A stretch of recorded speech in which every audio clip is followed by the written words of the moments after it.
distraction for him while I was able to I'm not a explore. distraction. Stay in your lane. No, you should stop. They out there right now arguing? Hey, what's up, guys?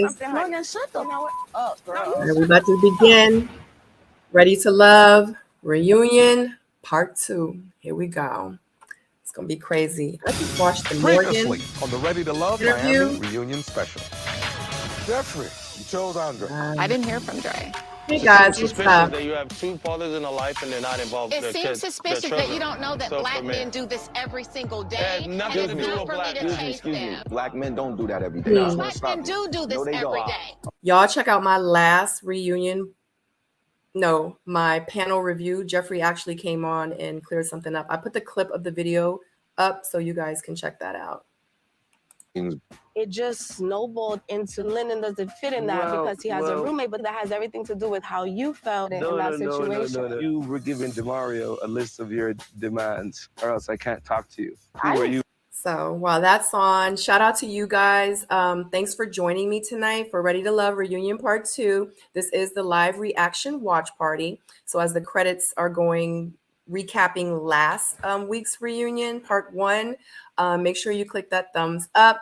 If you're new here, shout out to you guys. I would love to have you over here on my soulmate community. Make sure you subscribe. Make sure you click that notification bell, because if you don't, you'll not know when I go live or when I upload new content. Looking at me. Do y'all feel like that's something I would just make up? He's cold. You my He's man. cool. I don't know if I'm ready for Listen this to me. tonight. Can you just listen to me? Come here. I just need a minute with Hey myself. guys. Talk to her, man. What about when I wanted to talk to you? I needed to talk to you 6 weeks ago.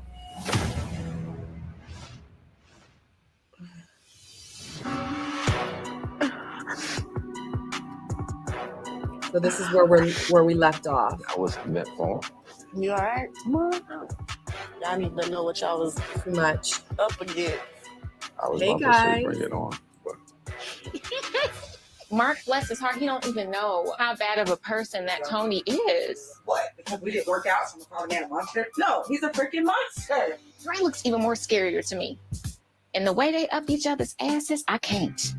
You okay? Yeah, I got I'm- flagged I see on my you last in there, video, man. so I'm Yes. proud I of you. can't Ready? show too I'm much. proud of You you. did well, man. We gonna listen. What? Where I'm going?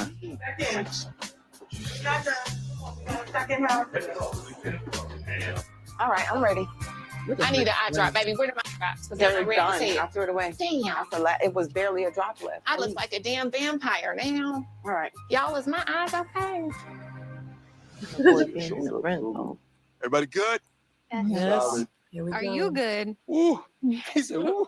All right, welcome to part 2 of the Ready to Love Miami reunion Lord, give me special. strength. As if things weren't hot enough already, our singles decided to Hey, turn up the guys. heat when I sent them on a Ready to Y'all Love ready? getaway where things kind of got away. Take a look.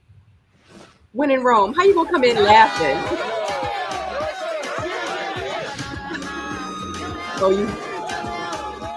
This is the beginning of your weekend getaway. I've never had to be in the same room, let alone the same home, with two of the men that I've been connecting with. What am I supposed to do? Come in here, Morgan. This game of pool is for your heart. It's for the love of Morgan. I just walk in, just blind as can be. I'm just like, oh my God, it begins. There has to be a wager on this. This is the Nah. last shot. You sleeping with me tonight. That's what it is. Oh. You staying They in my room. recap. If he sinks it. I guess you coming with me, buddy. Hey. You wanna go? Bye-bye. I'll make you one. What's in it? Sipping vodka, sugar, lime. Get to the good I stuff. just felt that, Lyndon was like a hound dog. He was leeching and everywhere Morgan goes, there he was. Station to the If you feel a certain man, we can step outside and be a fan. In this situation, the argument is escalating. We're gonna see in all this.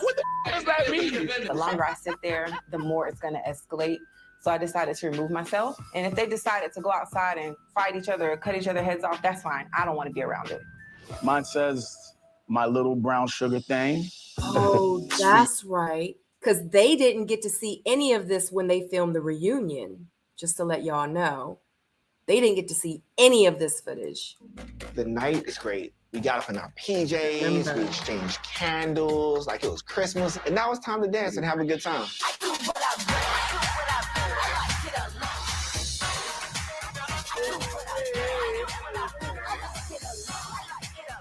They didn't even see that. All right. Why do you guys think so many connections strengthened once you guys got to the getaway? He was horny. Okay. Marcia. Let's go. That makes At this sense. point, everybody's facing each other for 48 hours. So Yeah. you have to make a. And we're in the You have to same make a choice. house. There's no hiding Yeah, from there's no anybody. hiding. You know what I Exactly. mean? I felt like it was that moment that you had to make a decision. Right. Yep. You know, for some people, it strengthened, But and for some people, it broke. Yeah, bro. I told y'all the house tells it all. Glad we Just weren't watch all that. living together. Did the getaway reveal anything to? I don't know. It just confirmed that I can't handle the pressure of like multiple guys. Whereas most people might enjoy the attention, I don't. So let me ask you this. Did you feel like you had to make a decision? Yeah. You feel like that was the right decision at that time? At that time, yeah, I felt that it was the right decision. right. But no, it probably wasn't the wisest Didn't pan decision. out later. Yeah. Anybody else?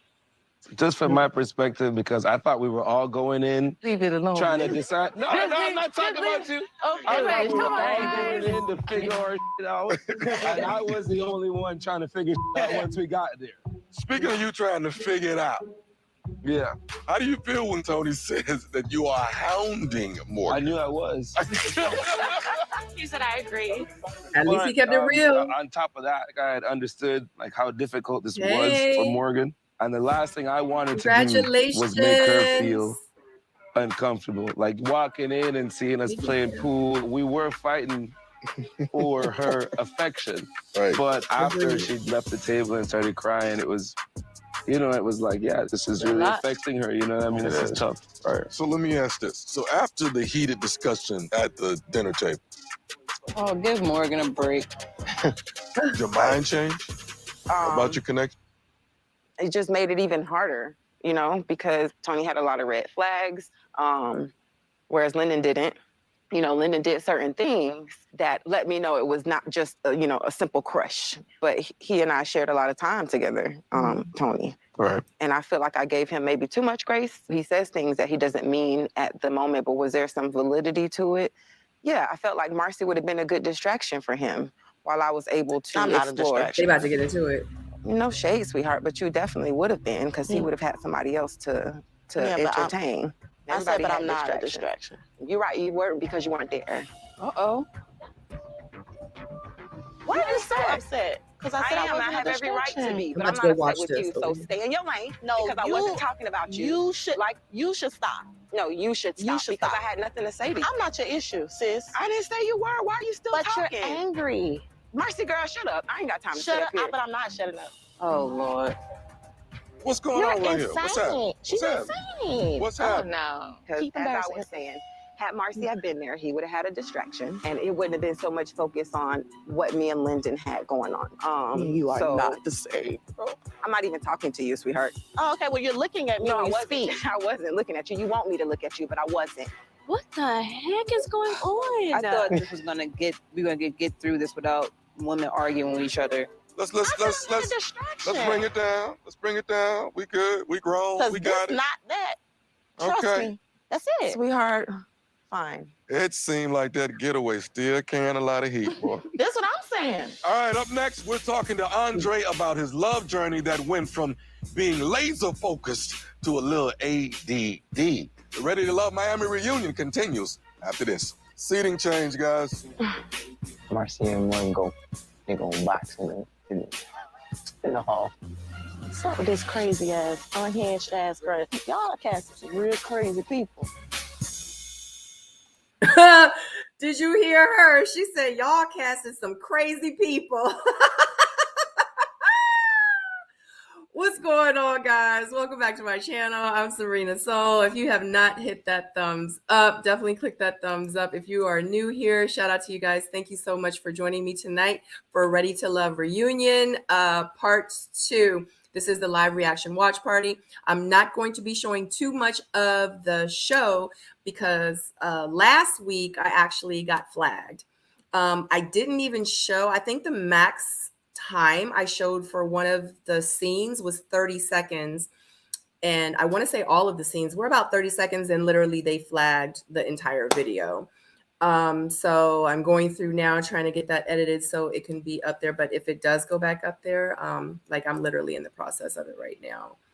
Yeah, of editing, and I've been editing it since day before yesterday. So unfortunately, I won't be able to show too much of it. We can hear it, we can watch it. Definitely make sure you put your comments up there. So because you know this is for you guys for the most part. Definitely put your comments in the comment section because you know, as you can see, let me go ahead and I put them on the screen.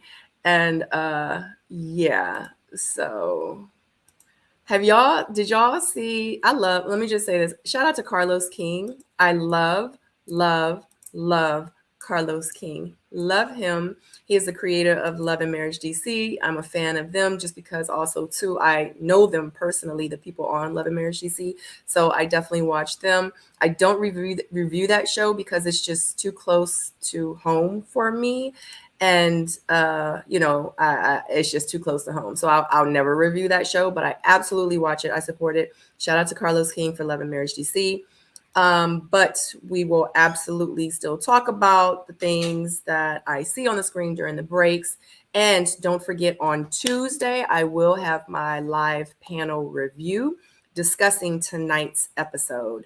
But what I was getting ready to say is that Carlos King interviewed Morgan. And right before we started tonight, I was watching that. And it's crazy because even before the reunion right now, she cleared up a lot of things. So shout out to Carlos King. When you guys get a chance, go back out or go back and check that out. Morgan does explain a lot of things and a lot of the things that happen. Even the thing when she was like, I needed to talk to you 6 weeks ago. She explained why she said that, and it was a good interview. I really like Morgan, and Carlos King really loves Morgan. It is what it is. I love the show. It's a lot of things I feel like they can do differently to make the show better.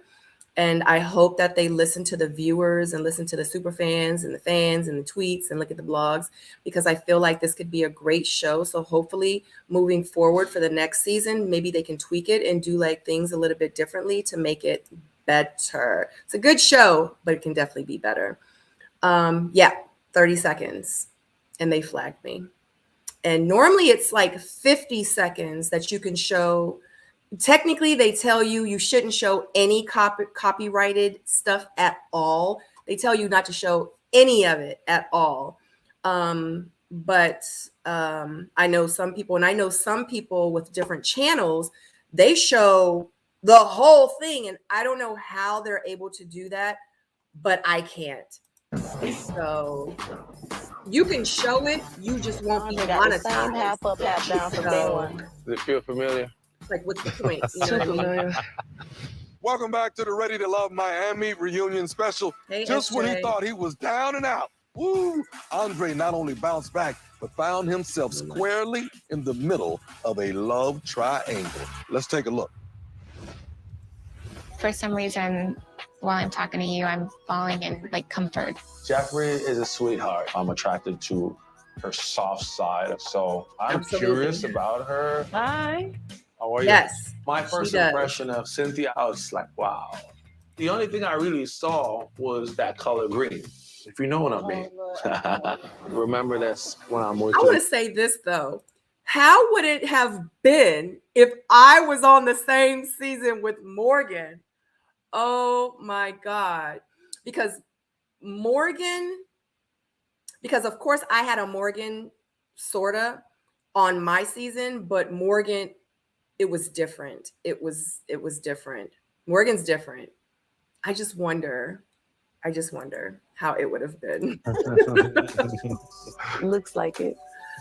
I think my tolerance, All right, that's I think I too would have much, probably right? popped off Baby, sooner than the Right, I'm reunion. ready. Baby. Well, I actually I'm not gonna did pop further off this this sooner time. than y'all just- Goodness Never mind. gracious. But I look at you and I just see this strong, powerful man. Come here.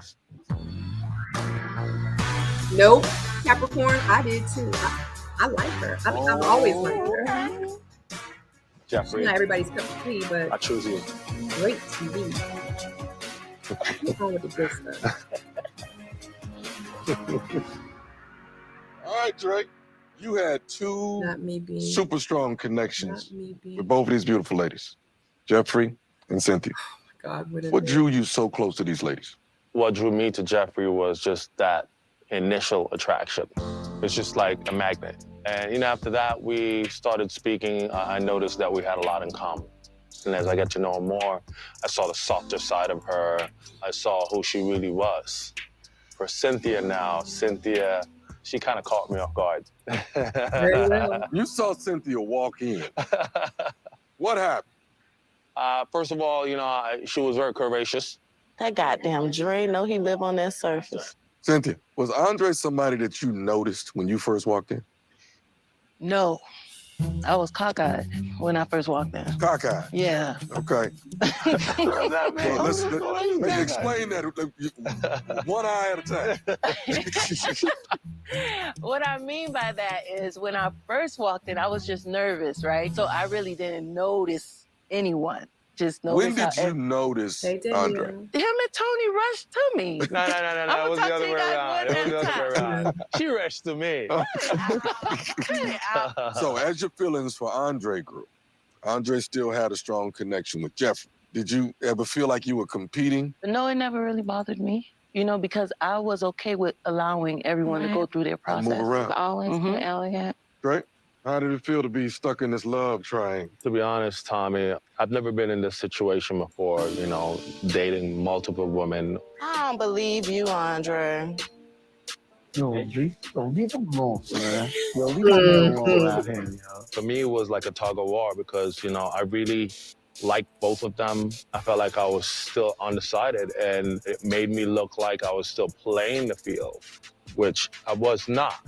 I was seriously interested in both ladies. Anthony, were you ever worried about the connection that Andre had with Cynthia? No. Honestly, we're two different people, two different personalities, two different lives. She sure I feel did. like a person's gonna go Me too. where they want to go, better fits their life. And if it was him, then it's gonna be him. It's gonna be me. But she had to make that decision. What's for you is what's for you. Pretty much. Point blank. Jeffrey, what made you trust Andre in the beginning? And do you feel that trust was misplaced? We literally talked about everything that matters. And so my heart trusted that. But at the end of the day, he realized, I think he cared about me, yes. But I think he knew way before the finale, like, hey, right now, I don't think I'm trying to take on Jeffrey, and she has 3 children. I remember him even telling me, like, how are we gonna have time for our kids if I'm being stepdaddy to yours? So if you can't love me and my children, don't even apply. Package deal. Yeah. What? I shouldn't have to be held in the fire because the fathers aren't present in their lives. I saw a lot of things that she could improve on, which I actually never questioned much about those parts as much as I questioned about other things. Don't make me feel bad for telling me, was there nothing more that I could have done to force a man to be in their child's life? And I was looking at Dre in that finale, I meant everything, so it was hard to have him switch on me like that. Right. It was almost like, what does she need to improve Where's your love life right now? on? I'm single. I'm honestly, in my mind, I'm single until there's a ring on my finger. Good I'm not for you, interested. Jeffrey. I'm not interested in sex. I'm not interested in any of it. My kids are the forefront of everything. Put a ring on it or hush. That's another show. All right. Yeah. Trey, how about you? Tommy is Where are crazy. you with your love life? At the moment, What? I am dating. I'm not in a relationship, but I'm dating. I'm leaving my options open at the moment. Still searching for love. Okay. You I need to wish you search well. for Thank love you, sir. Jeffrey, with wish a you woman well. with no kids. I do. Thank you. Cynthia and Ant, we're talking to y'all a little later, okay? Okay. Yeah, because y'all smiling, real smiling, ear to ear. I see you.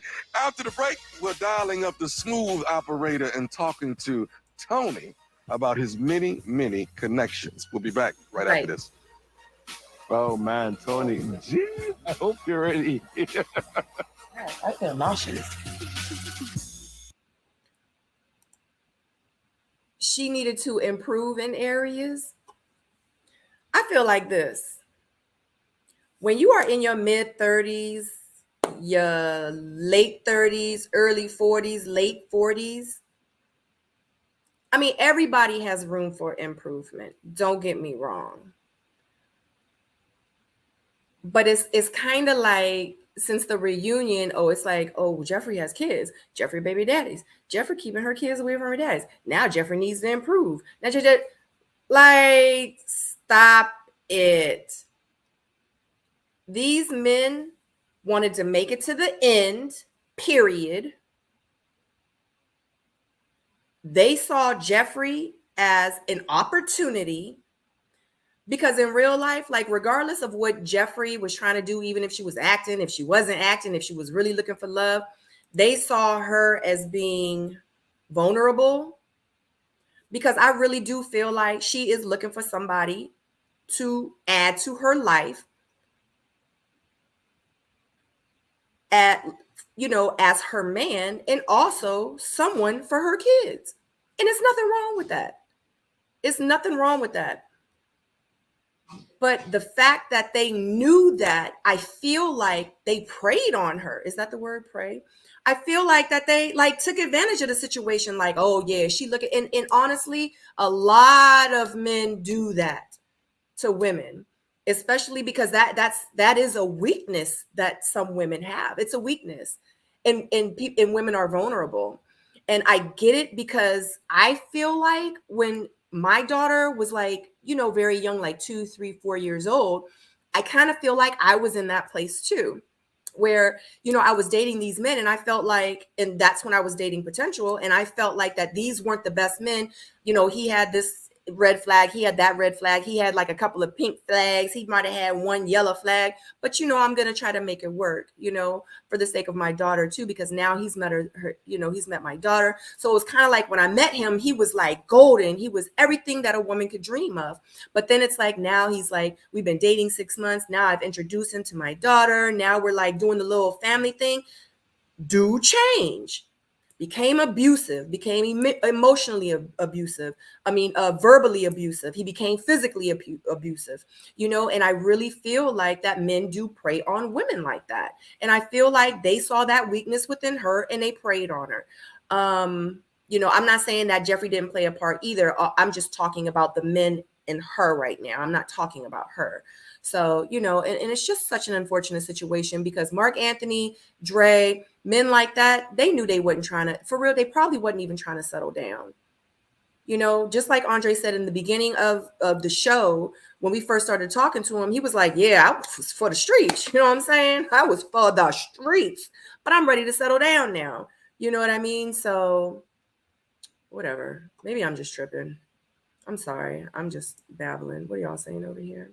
Andre just wasted her time. Honestly, he did. I wonder if Andre wishes he had chose Cynthia, or does he? No, absolutely not. Absolutely not. Cynthia was another vote for him, period. You know what the problem is? It's no problem. Just don't mention me. Sweetheart, because every time I say something with your name, and then you get real. That was your first time, and that's why you got red. No, that's not the first time. It's going down out there. Yeah, Morgan. Ooh, let me go over here and look. They out there right now arguing? Baby, so let me tell you something, honey. Morgan, shut the up, bro. No, you shut the up. What you think this is? Who Don't you act talking to? Chill out. I said shut the up. Distraction? Did it trigger you, sweetheart? Did it trigger you, baby? You the only one look like a fool on national TV. No, baby. You look like a fool, and you look like somebody's second choice. Is what I'm it's not looking second like. choice. You looking like a backup. Damn. You spilling it. It's the fake love for me. Because 1 minute it's a hey, how you doing? The next minute it's a shut the F up. But you know what, sweetheart? I know the pill is fake, but I still ate it. Because I'm a gremlin. Morgan. Green gremlin, baby. I feel like that escalated like out of nowhere. Like what the hell? Yeah, it was unnecessary. Welcome back to the Ready to Love Miami reunion. Tony may have been Mr. Smooth, but that didn't mean his journey didn't have a few bumps in the road. Uh-oh, watch this. You got the buns up, but no talk with me. That's all that matters. I don't got to talk with Talk with me? Oh, like hair? If the ladies like it, do what you got to do. All the ladies love Tony. I said, wow, Oh, she is thank you. amazing. You Oh my did God. yourself. Having a great time, getting to know these lovely ladies. I just cannot wait to see who I would end up with. So let's bring it on. I'm happy we got some one-on-one. Yeah, it's definitely been great. It's good that I want to know more though. Yeah, we want That's the someone. key. Even though I have my concerns about him being like player. I'm like sucked into his well. It's a beautiful process. I'm really enjoying it. Beautiful women, specifically you. I didn't know you felt that way about me. Sure you did. Huh? Tony's a gentleman. He lets me know that I'm important to him. But I want to see if Smooth Tony from up top is just smooth with me, or is he smooth with everybody else? Looking good. Thank you. You looking good. I was like, look at her. Look at you, Nikki.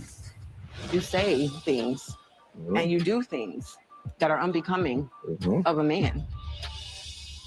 But let's back it up to day one. When you had your entanglement with Natasha, you know, Wow, I never said she wasn't. I'll be damned. That's why I was saying I was talking about I'm watching you. Andre. Okay. You don't have the green light. Not I don't Jeffrey, know what that means. That's a yellow with light. Andre. Okay, sweetie. Tony from up top, man. We're gonna start with you, Tony. Why do you feel you give the impression to the ladies as being so smooth? I was raised by all women. And it's just Oh, my yeah, personality, my definitely. persona. What's up, guys? Wow, Yeah, thank you for I joining know everyone me. called me a player, but I don't think so. I think it's just a way I speak and present myself. I didn't see it as a bad thing because I'm here for it. But it's the flirt on top.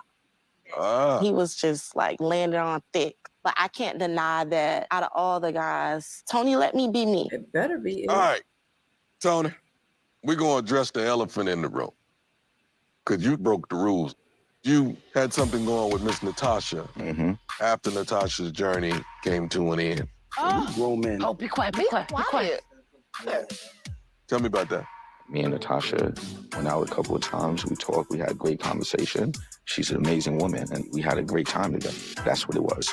But when Natasha left this process, you were then putting attention into Morgan.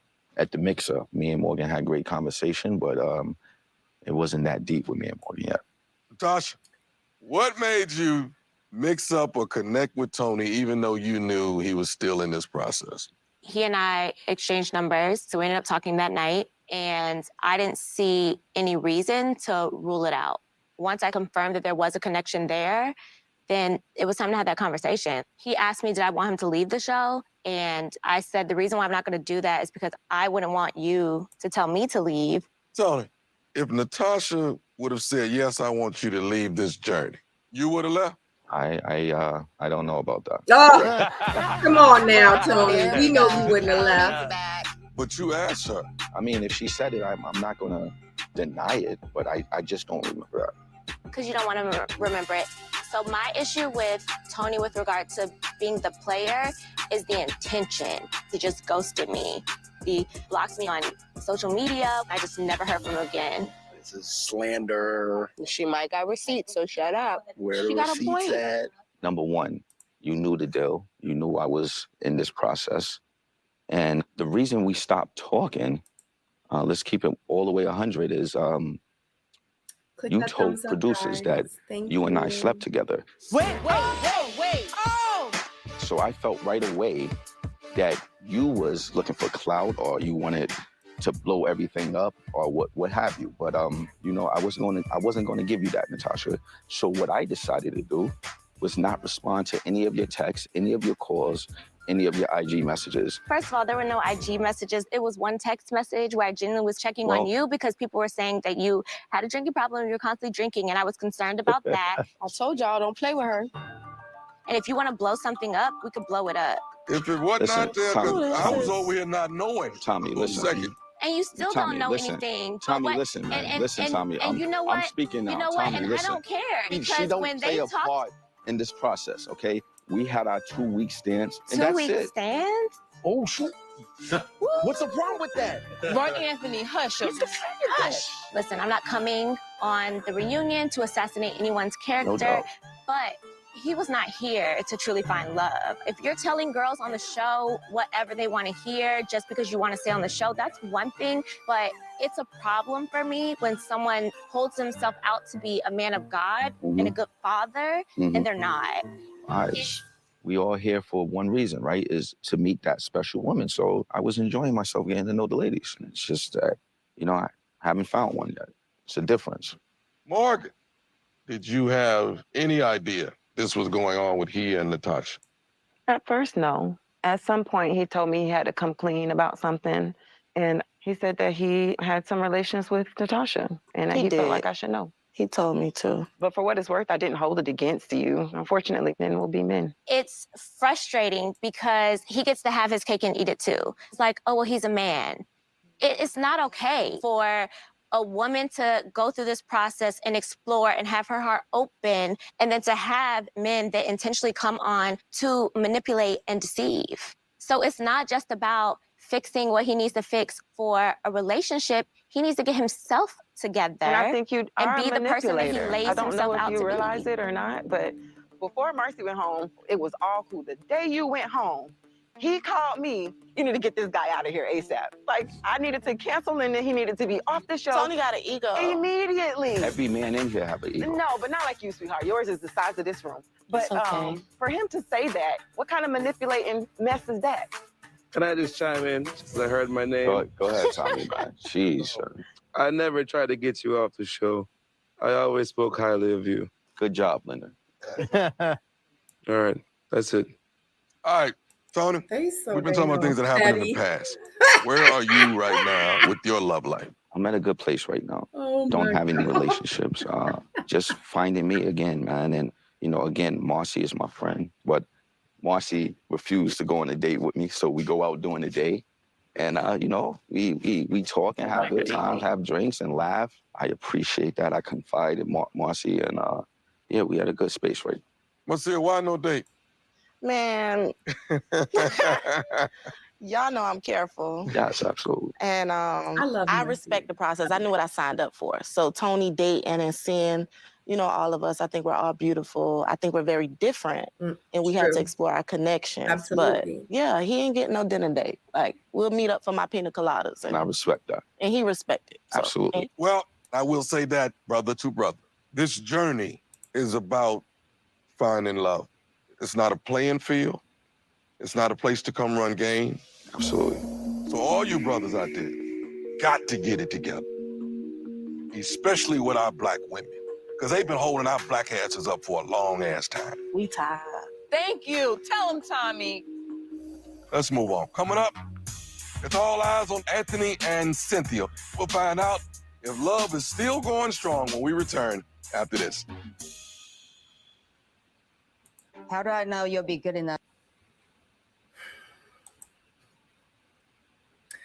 It is 385 of you watching. Shout out to you guys. Happy freaking Friday. Happy Friday. If you have not hit that thumbs up, definitely click the thumbs up. If you want to click the thumbs down, you can click the thumbs down. Either way, it goes towards the algorithm. So I appreciate you being here with me. You could have been anywhere in the world, but you decided to choose to watch the show with me tonight. And I appreciate you. If you are new here, shout out to you. We would love to have you over here, my soulmate community. Definitely hit that subscribe button. Make sure you click that black notification bell. So every time I go live or I post a new video, you will be the first to know. I do need to let you guys know, because I know I told you last week that Lyndon was going to be on the missing link this week. Unfortunately, he was not able to come on this week because he had to go somewhere. I'm about to tell the man business, and it's not my business to tell. Okay. So, but unfortunately he's not able to make it. But next week I do have panel review on Tuesday. I have Anthony from this season, of course, this season on Wednesday. I have Lyndon on Thursday, and I have Z on Friday. So Tuesday panel review, Anthony at 8 p.m., Lyndon at 8 p.m. on Thursday, and Z at 8 p.m. on Friday. So just to let you guys know, next week is going to be full of ready to love everything.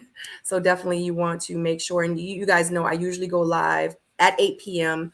if I go live.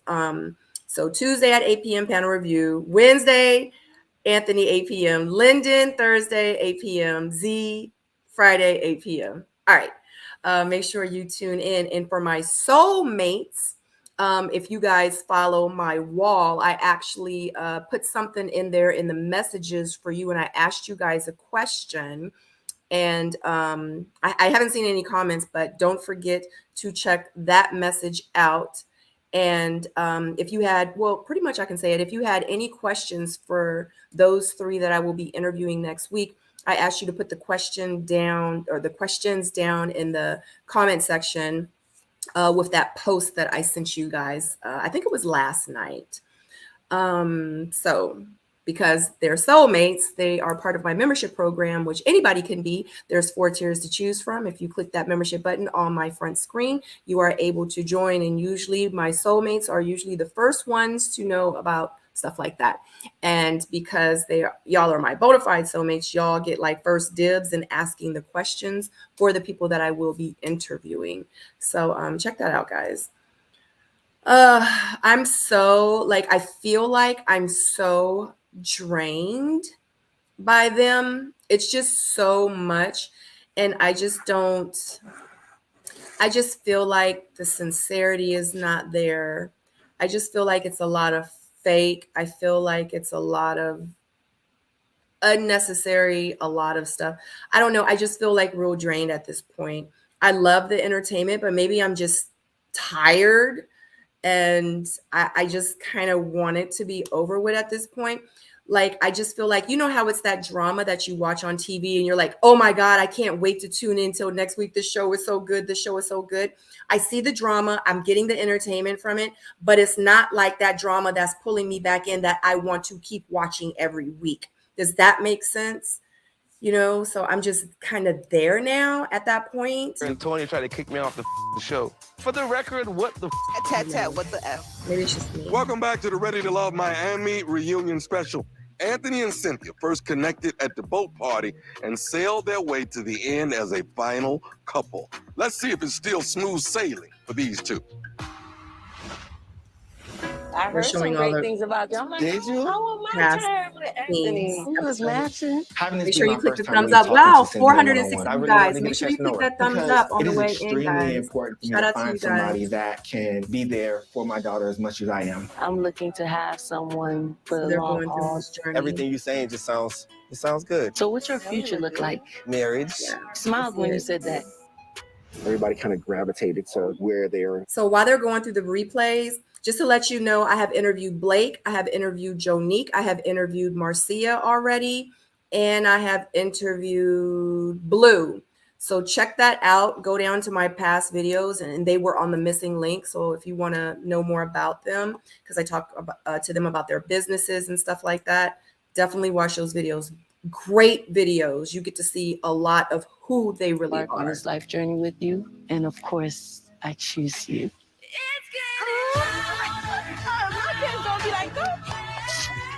I did not expect to be standing here with Cynthia. We didn't see each other at first, but at the end of the day, we gravitated to each other, and it was organic. I'm gonna give this everything I got, and I'm gonna see where this goes. And in about maybe 8 months, we'll have some, updates for you guys. Honey, I see it that. didn't even last that long. I don't think. What initially drew you to Anthony? Anthony was the only guy I didn't get to speak to when we had the lunch, the first day I When came. your first day? Mhm. So on the boat, I made it my business to talk to Anthony. Mm. And when we did, we just hit it off. Just going past, the beauty on the outside and getting to know her on the inside, realizing what she had been through, the work that she had done it herself. That kind of sealed the deal for me. Mm-hmm. Anthony, what made you finally choose Cynthia at the end? First of all, we chose each other in the end. What's going on with the body language? Right. The fact that I could actually see myself outside the journey moving forward with her also was another reason, but, kind of led me into the direction I went into. So, Anthony, tell me what took place after the journey stopped. Some dating, getting a chance to spend some time together. You really get to know somebody outside of the journey, Oh, definitely. When it's day to day. Why is she the sitting good, the like bad, that? the home life, have to make time for each other. Cynthia? Yeah, What I do- definitely feel like when something is great, it's going to be challenged.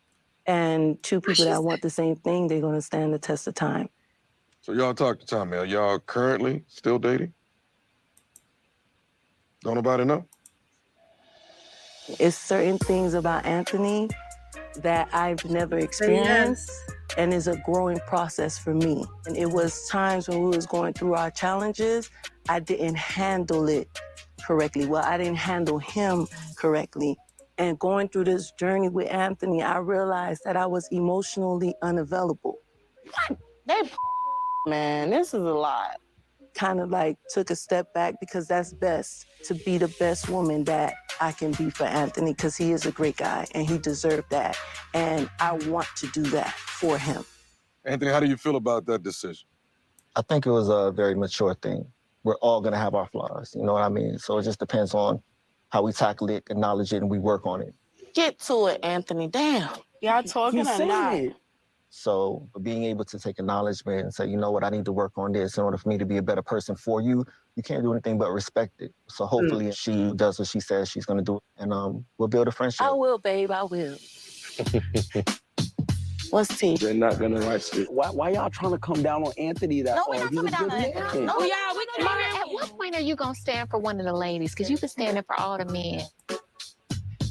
Let me ask this side over here.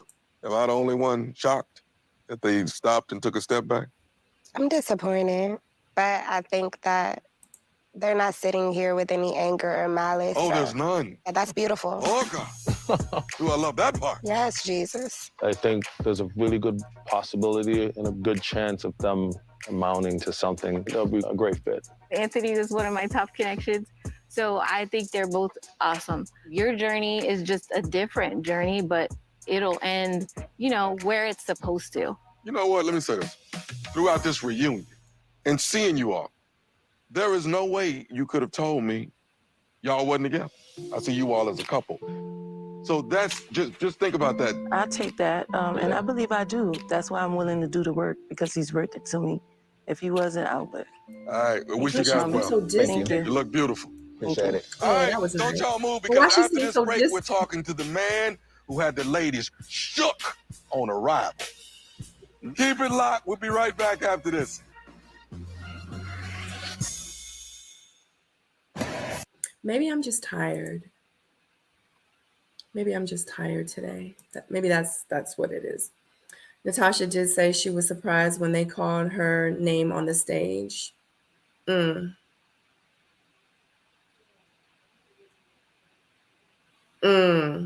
Yeah, Jeffree has done. No, I haven't seen her do any. I remember I saw her do that interview with the two ladies on, I think it was Instagram Live, and they posted it, I think, on their YouTube. And that was, I think, in reference to that video that Simone did. But I don't think Jeffree has done like any interviews. You know what I mean?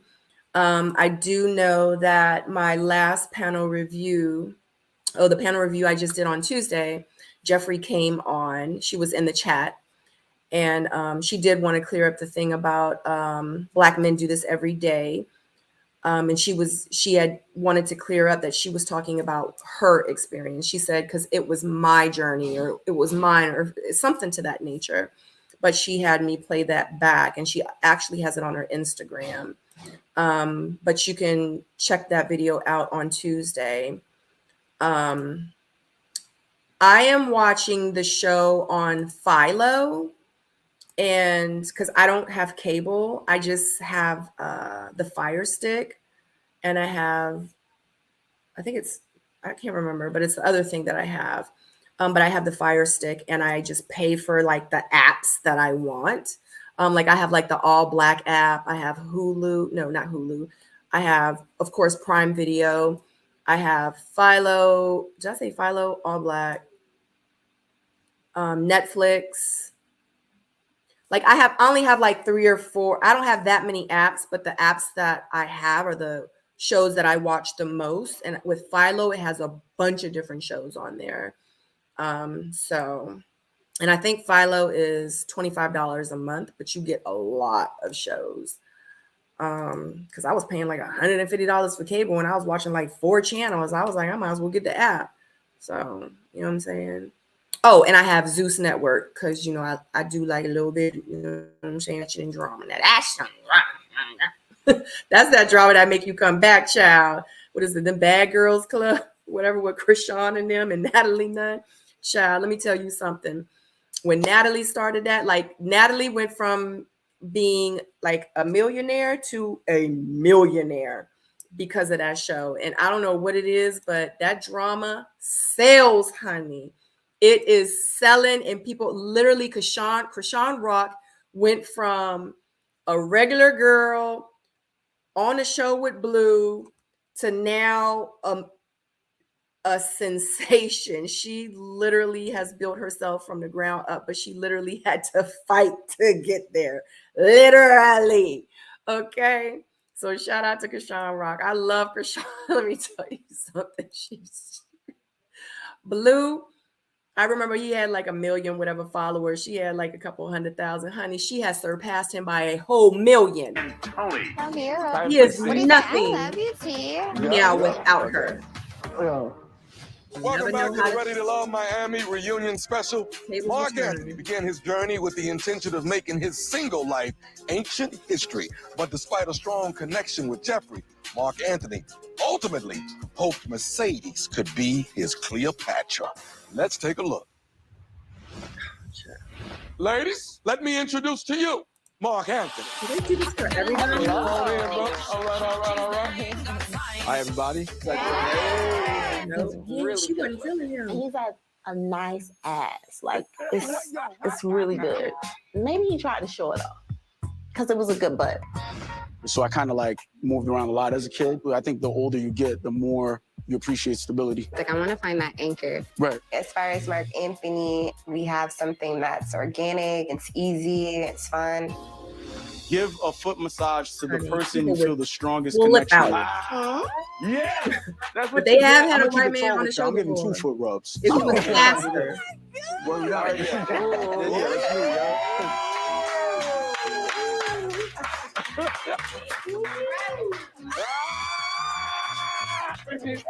Come on, man. You guys look at yourself. I have Crohn's disease. Wow.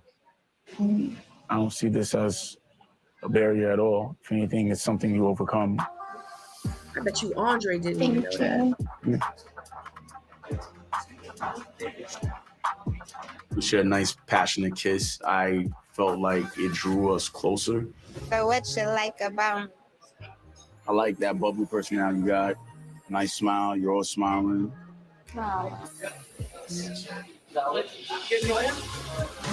Hey, P.O. My connection with Mercedes got stronger. As much as I like Jeffree, Mercedes is a fantastic woman also. Well, you know, through this process, it's been difficult. It's been crazy. I know you've always been my connection. If I was to get into a long-distance relationship without a solid foundation, I wouldn't be getting an anchor.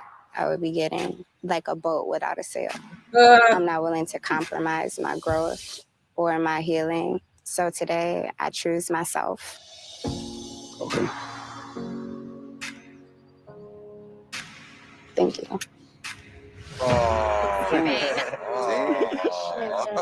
Let's talk, baby boy. Yeah, let's chop it up. So, Marc, you seem like you were torn between Mercedes and Jeffree. So, Yeah, absolutely. how hard was it to make a decision? I actually started talking to Jeffree first, then Mercedes came a little bit later. Then it was almost as if I'm deliberating between the two throughout the entire process. So yeah, it was difficult for me talking to these wonderful women. Mercedes, what was it that made it your connection with Marc Anthony go from, you know, just getting strong and strong? Yeah, gas me up real quick. Oh gosh, no, I honestly, and I use the same words, it was natural, it's organic. Like I think that we have this friendship element where if you strip off everything, when you took us outside of this, we still have it. Clothes or just feelings? Sorry. I would still be friends with Marc Anthony outside of this. He's kind to me, he's real to me, and he checks in on me. Like he's a good Looks like guy. they're still dating. First and foremost, I know a lot about Crohn's because I have a family member going through the same thing. What made you open up and discuss that with Marc Anthony? I'm usually so closed off, but with him, it just flows, you know? He's just an amazing person. I didn't feel forced to open up to Marc. Genuine. It was so genuine. So, Mercedes, you Yes, guys sir. went to the end of this process together and you chose yourself. Why? For me to get into a long distance relationship with a great guy, that could have turned this whole thing upside down. And one thing that I would rather have is my connection with Mark Anthony outside of a relationship. Also, his last relationship with a flight attendant was long distance. You know, Really? Yeah. No. So it's like, No, so it's literally What are the almost a odds? similar. it's It's almost a the very same similar thing. pattern. Yeah. So I chose myself not because he's a bad person or that he's not somebody that I'm interested in or that I could see myself being with. I just think that the dynamics that we had at that time were not conducive to what I was looking for. Mark Anthony, how did you feel? I mean, you guys had a super strong connection, Right. and then to get to that final day and her deciding to choose herself, how did you feel?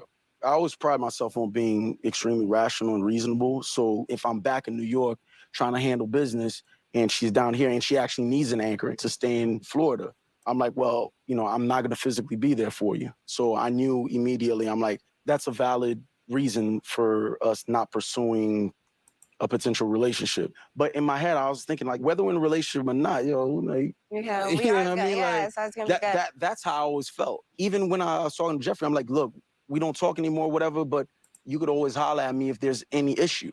Made a good decision.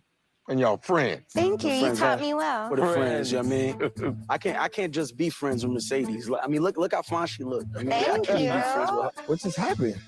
They still with it. Let me ask this, Mercedes and Jeffrey, is Mark Anthony really a good kisser? I'm just asking. Is he just... Yo, keep it funky. He's cute. He got them little. What? What is that? I like to schnook on him. All right. I'll take that. It's time for our last break. When we return, we're doing our final check-in with the cast. Plus, Ready to Love Miami outtakes and behind-the-scene footage you won't see anywhere else. Don't move. Yeah, we got more. We'll be back. Hey, P.O. What up? What up? Thomas, don't do that again.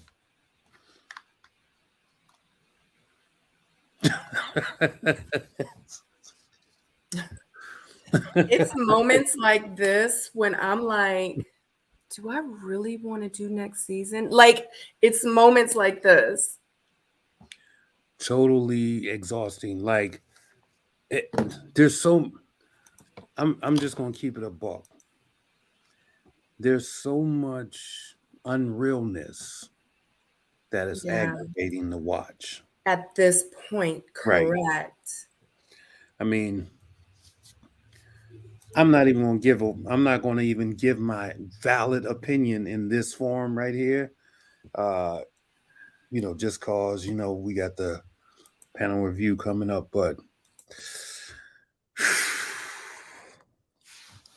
wow. Exhausted. Like, it's to the point where I'm like, Al had nothing to say. I'm like, it's 437 of you guys watching. Make sure you click the thumbs up. If you haven't subscribed, I would love for you to join because I got nothing. Listen, this season, You're welcome. I don't know what we doing with this season. Yeah. This is a rough one. Like yeah. this, the whole. I mean, I don't know. Like it's not flowing. Like, you know what I mean. And then it hits a wall, and then it's just a drama wall, Right. and then it just goes down. Yeah. Yeah. Like Graham says, so disappointing. I want to see Black people in love until death do them part. Right. Thank God for blessing me with 27 years with my wife. Like, I don't know, maybe because I'm such a hopeless romantic, maybe because I'm like that. So that's why I'm like, I want to see that kind of stuff. Like, I understand it's going to be drama because of the settings that we are placed in. So it's more of like a competition style. So it's Right. like, I get it. But when I watch like The Bachelor, like The Bachelorette, even though like, of course, it still has like that same kind of, dynamics. Like, I feel like even though that might be fake, I feel like me watching that is more real than me watching this. Yeah. Like Yeah, it's no just doubt. Like if I want to watch Love and Hip Hop, and don't get it twisted, I love Love and Hip Hop. But if I want to watch Love and Hip Hop, I'm gonna watch Love and Hip Hop. Yes. You understand what I'm saying? You don't Like need it's that on the love show. right. And I love the drama that they have, but it's just to the point where it's like, all right, we've been talking about this for 5 episodes now. Like, I'm over it. Like, let's move on. Like, and I understand that this is the reunion, but like after episode 7, it was like the same thing. And I'm just like, Yeah, I mean, realistically, I mean, if you take Morgan and Tony out of the show, like, there's no meat holding it together. right. You know, like, people are coming back because of that. That's what they're Right. watching for. Right. I don't know. It's back on though. I'd rather just talk to you. Some moments of our singles turning it up on camera and behind the scenes when they may not have known that the cameras were rolling. You have a warm and welcoming aura, but then you're like a man of few words. Thank you. No, wait. Oh, no. Got him. Got him. Is it off? Yeah, he's good. He's good. So take the time to get to know everybody and explore your options. Okay, we got a bird that's being choked. That's a rooster. He said a rooster. Like, it was wild. Like, and it's well past morning time. It's like noon, 1. Are these like some brunch roosters? You could go from meeting somebody that's like, you know, perfectly nice, perfectly normal, but come to find out these people are like fugitives. You dated fugitives? One occasion. I don't typically date fugitives. I'm not a fugitive for the record. Okay, for the record. Nice. I know my name's been called. There's no way they're sending Marcy home. Get some attention.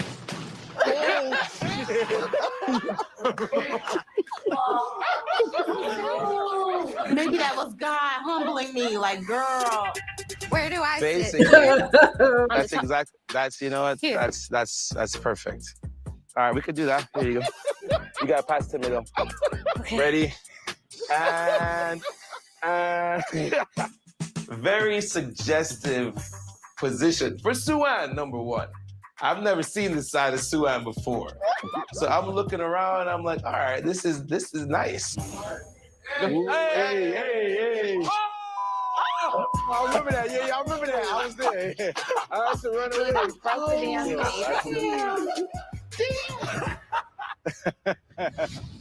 Damn, Tony. You don't just break hearts, you break scenery. You didn't Nah, listen. You done took. After he won the pool game for her heart, he broke the pool table. Did anybody ever find out where the roosters were? I kept hearing the damn roosters. Somebody, abuela.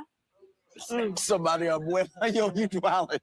Marcia, what kind of message do you think God was trying to send you when the whole backdrop It was just like failed? voodoo or something. I had just said something about, I know good and goddamn well they ain't seen me. And then the thing went boom. I'm like, oh God, I'm sorry. All right, so before we go, this is what I want to do. I want to open up the floor to anybody. Anybody wants to say anything, have some last minute remarks. This is the time. Or forever hold your peace. I'll start first. It's been beautiful getting to know all of you. We've all had our differences, and like even tonight, you know, I wouldn't change this for anything. I think you're all beautiful people, and I wish you all the best in all of your endeavors.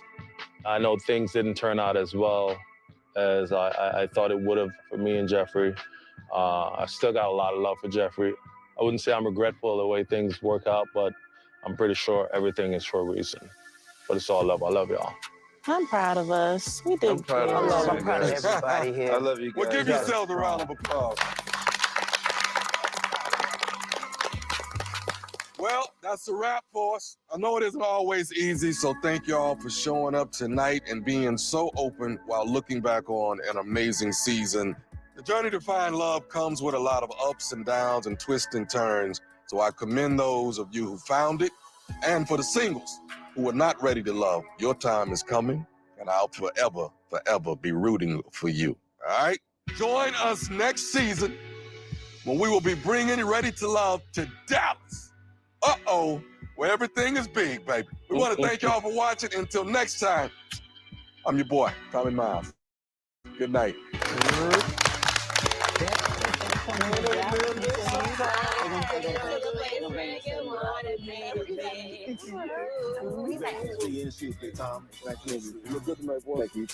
like it. Tommy, my man. Love, baby. Keep your head up, man.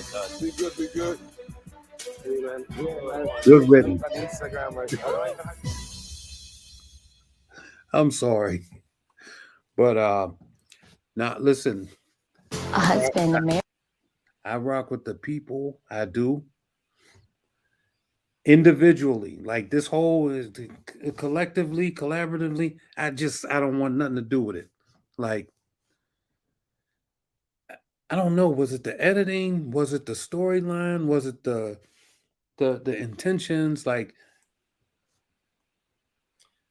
I think honestly, P.O. was a little bit of everything. Damn. I just feel like, you know what I think my problem is and where I feel like I'm detached from it? Because, and I actually watched Morgan's interview with Carlos King. I'm not sure if, I didn't watch the whole thing. I had a chance to look at it. Yeah, so I watched like maybe 25 minutes of it. And I want to say it was about 50 minutes long or an hour. Right. And I want to say I watched about 25 or 30 minutes of it. And the way she was talking, she said in one of the parts when Carlos King was asking her that they didn't show a lot, because she said that people were like, where is this connection and this toxicity and how her and Tony are like this? Like, where is it coming from? And she said that there were a lot of conversations that they had, spiritual conversations, I guess, like religious conversations about God and about life and about, you know, and like the fun loving side of them and them joking and running jokes on people and stuff like that. I think that's where the detachment comes from me, because I think what they did and how they, and comes to the editing part, they left all that the meat of their relationships out this season.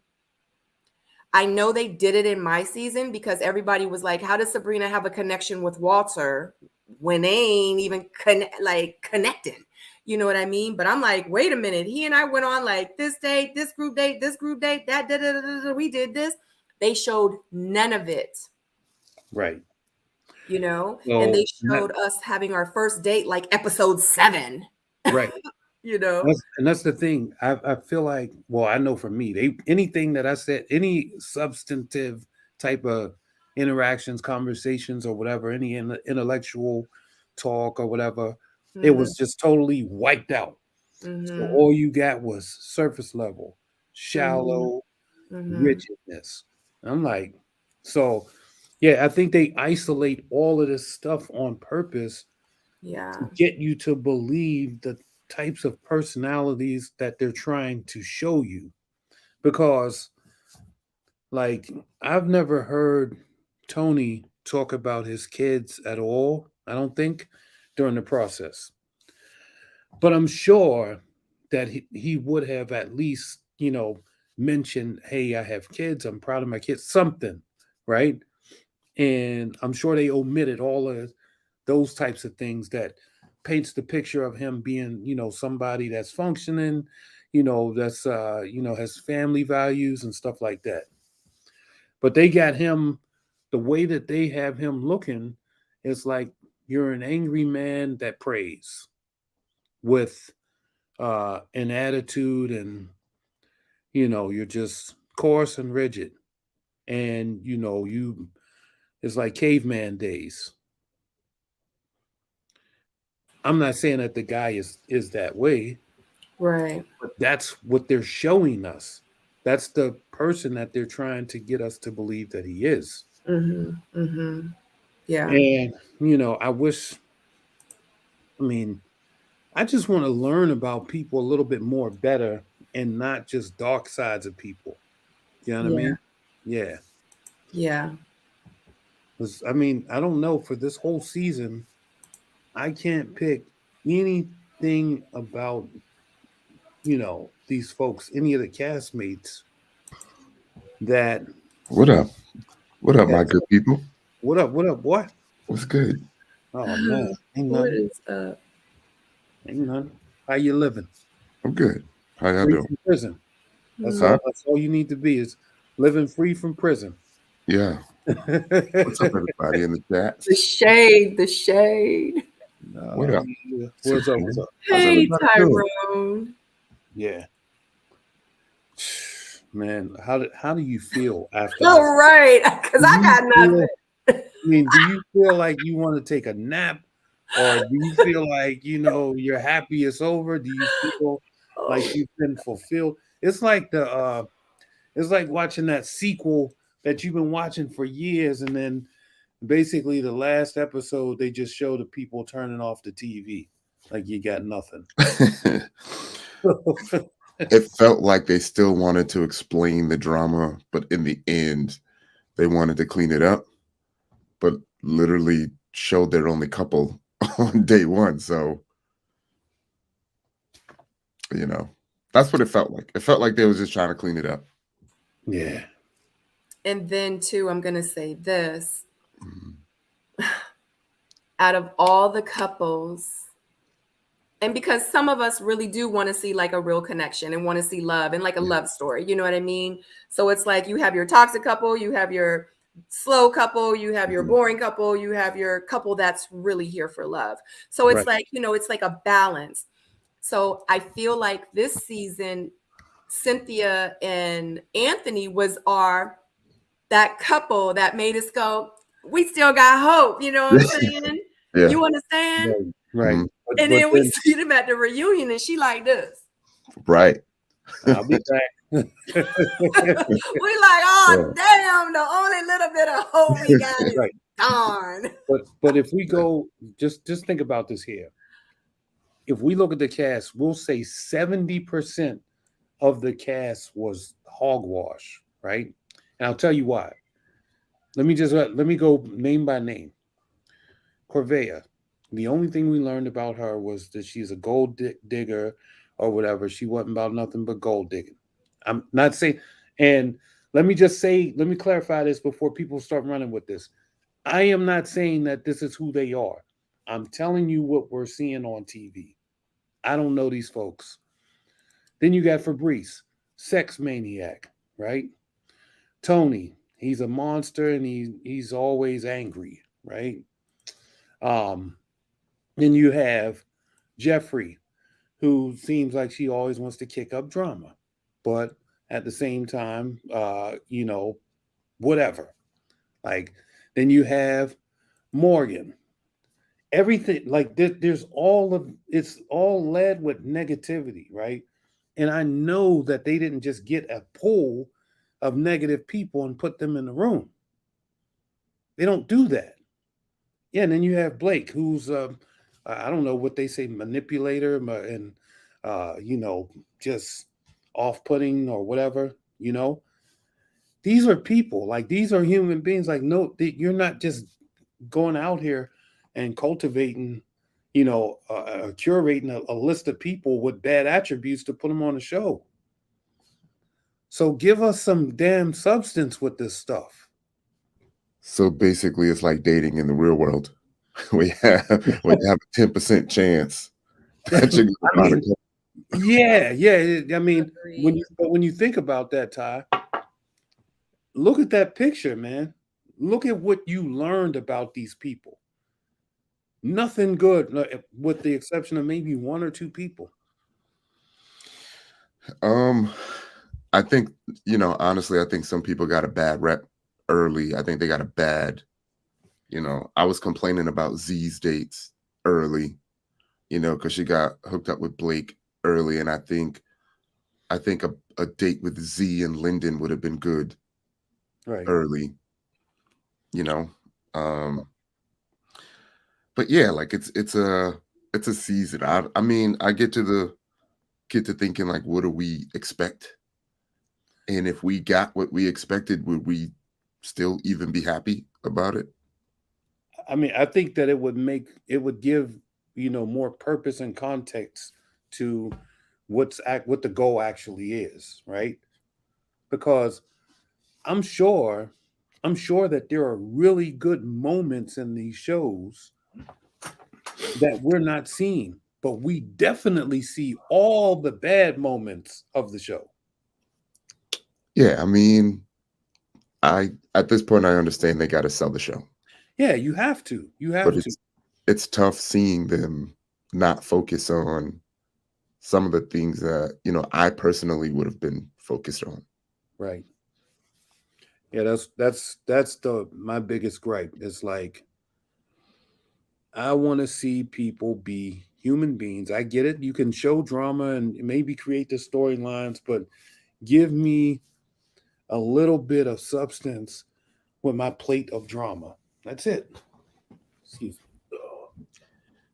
That's it. Yeah, I might have missed it, Sabrina. What do you think? What'd you think? You know what? Y'all don't have to ask me a question again, but let me just say this because I saw someone put it in the chat, but someone actually just DM'd it to me too.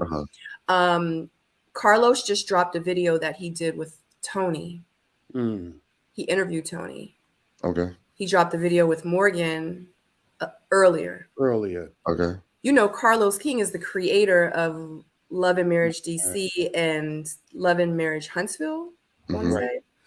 I wonder. I want you guys to put it in the chat, and I want to let y'all know. Ask y'all if Morgan and Tony. It would be brilliant.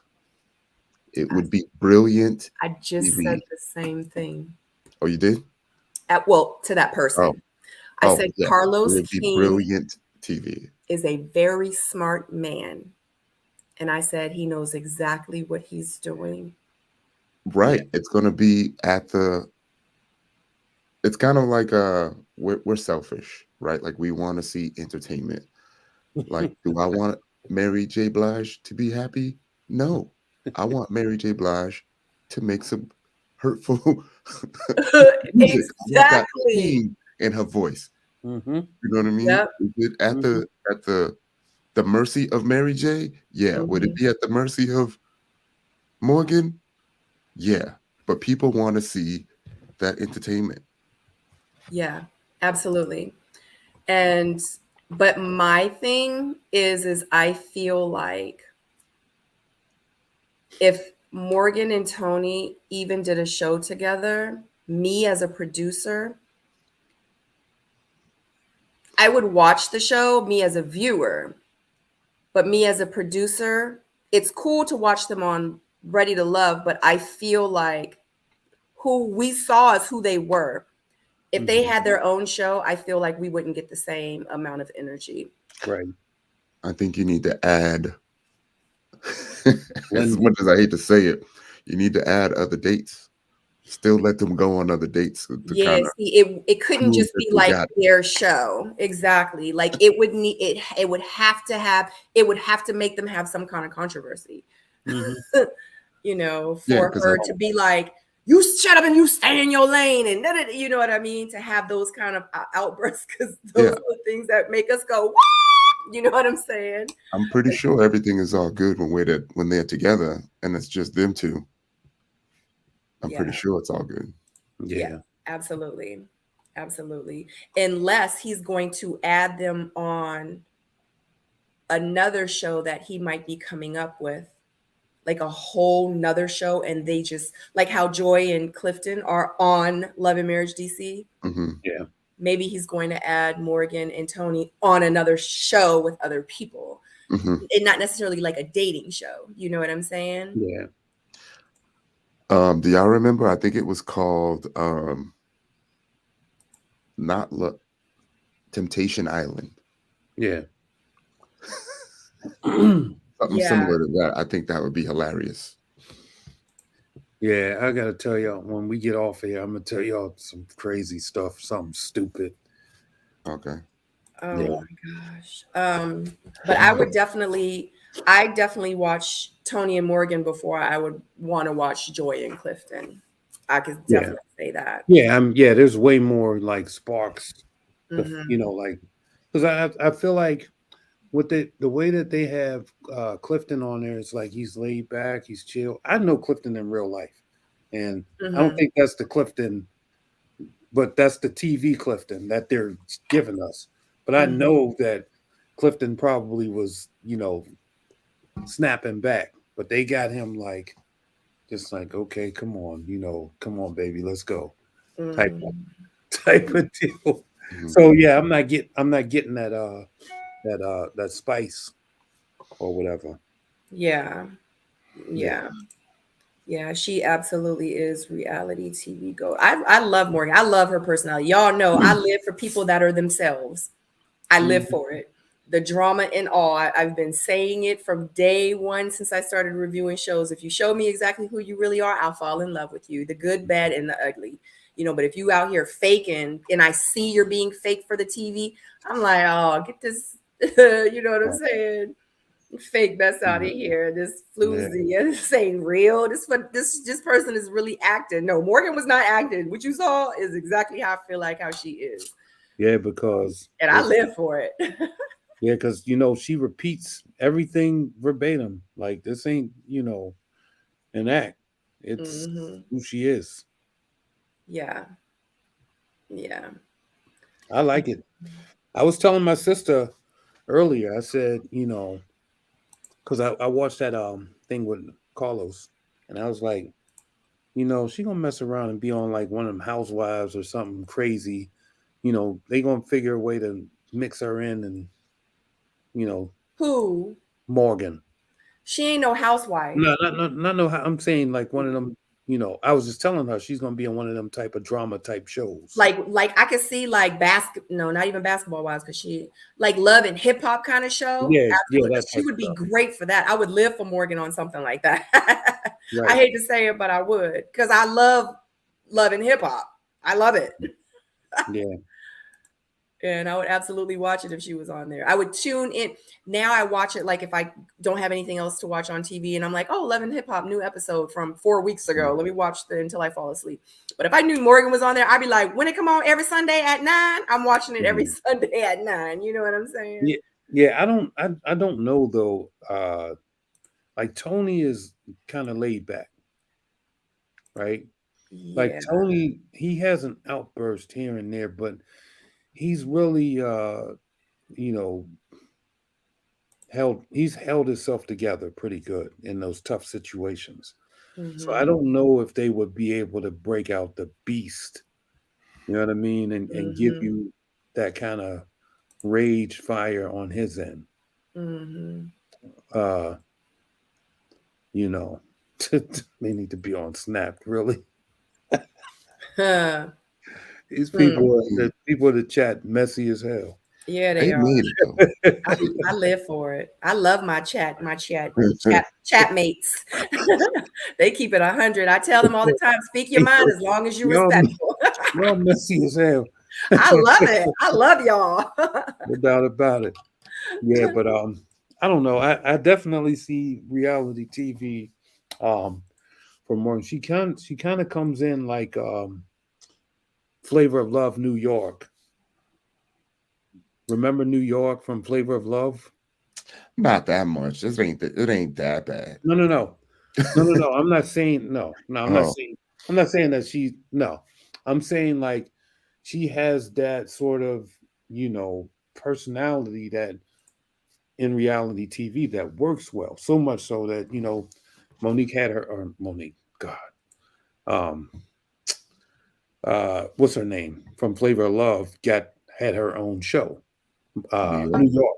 Oh yeah, I love New York. But she kind of had that personality like Morgan in a sense, different, but like right. That's what I'm saying. Yeah, that's what I'm saying. So I mean, I could actually see her doing a spin-off sort of type of deal where, maybe she's got men that she's dating and going out with Morgan type thing. Morgan goes out with 10 men. And see which one she finds on her own or whatever, and see her do some slicing and dicing. Yeah. Tyrone, you asked me a question before I started on this whole rant with the Morgan and having her own show. What was the question that you asked me? No, I was asking, what'd you think of the final episode? I thought it was boring as hell. I almost fell asleep.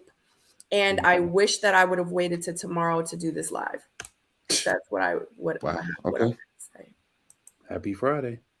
Yeah, there was a little bit of I don't know. Y'all touched on it, the little disappointment in Cynthia and Tony.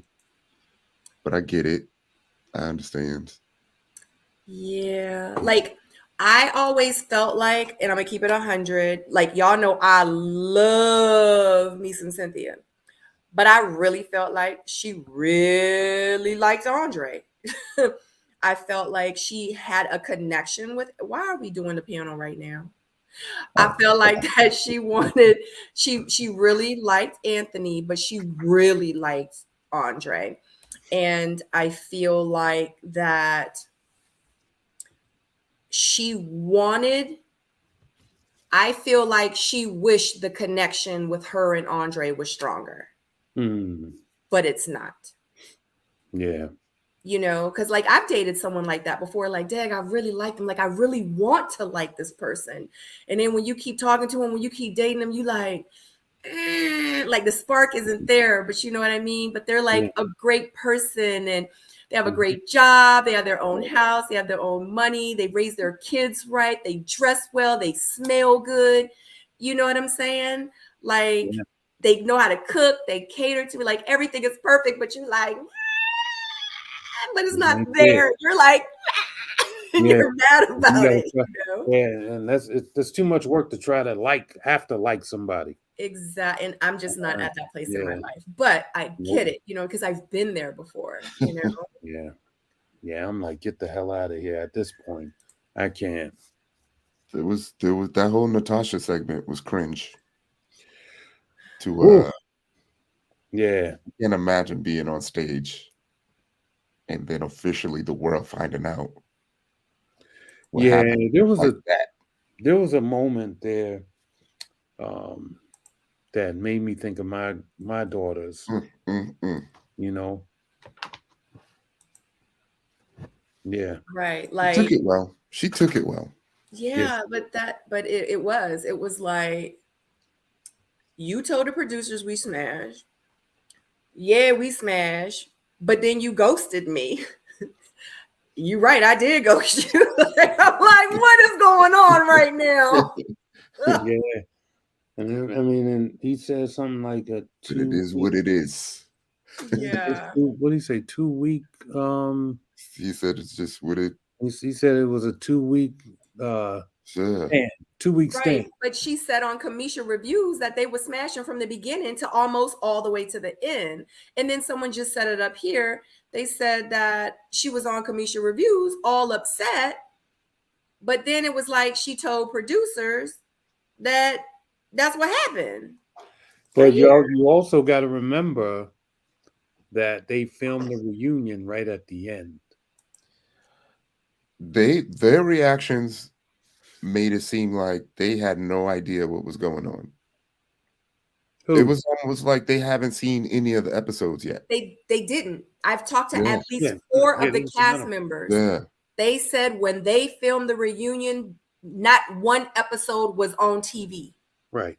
They literally went into the reunion blind. When we did our reunion, Ty, remember, we saw like up to episode 3 or 4 on TV.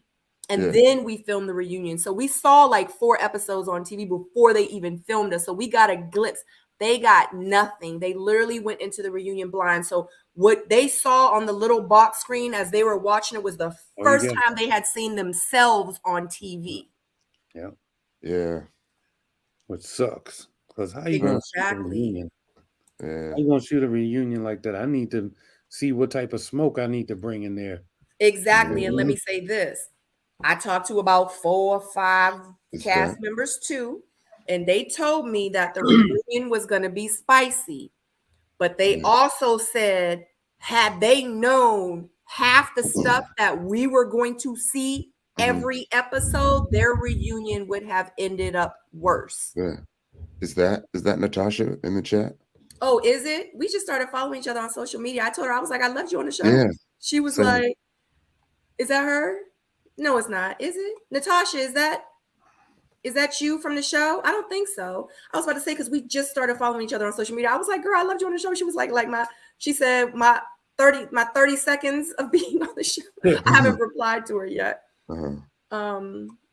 She said, "What was the tea you were holding on to?" I would never. One thing about me, guys. Thank you. I will never ever. I will until it's time for me to, and then I will once it comes out. But if it has not come out, y'all will never hear tea from me first.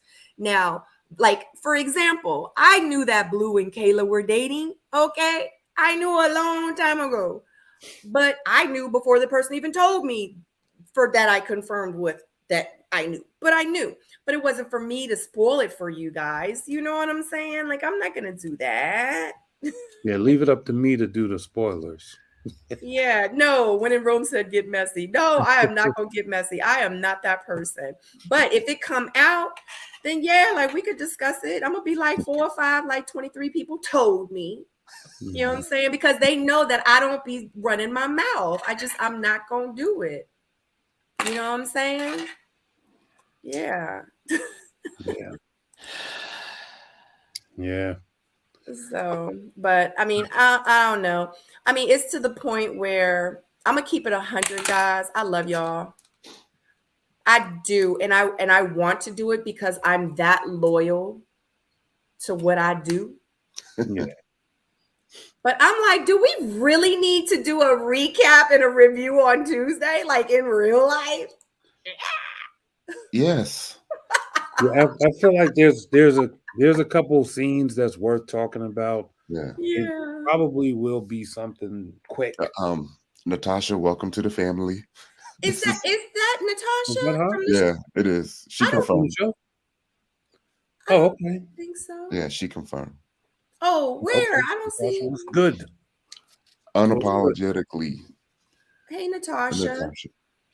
Girl, I ain't get to message you back, girl, because I've been at work. I've been busy all day, and then I had to come do the live, so I ain't had a chance. But I was every time I get ready to respond to you. But I wanted to ask you if you wanted to come up here. I would love to interview you if that's you, Natasha. But thank you so much, Natasha. If I'm not sure who Natasha this is, but thank you, girl. Thank you, girl. Oh God. Okay. All right. Fine. We could do it. Yeah, I feel like we definitely should. We're gonna do it. This is what I want to say though, because I know folks probably will watch this stuff down the line, right? Mm-hmm. I'm just saying, like future cast of this show, y'all need to really sit back and understand what the heck you're doing, what you're getting into, and what it's all about. Because what I saw in this season right here looked like dysfunction. Just like, yo, let me throw some alley-oops, see what I could slam dunk, see what hits the basket. And if nothing hits the basket, we'll just check ball again and go right back out. Like, it's just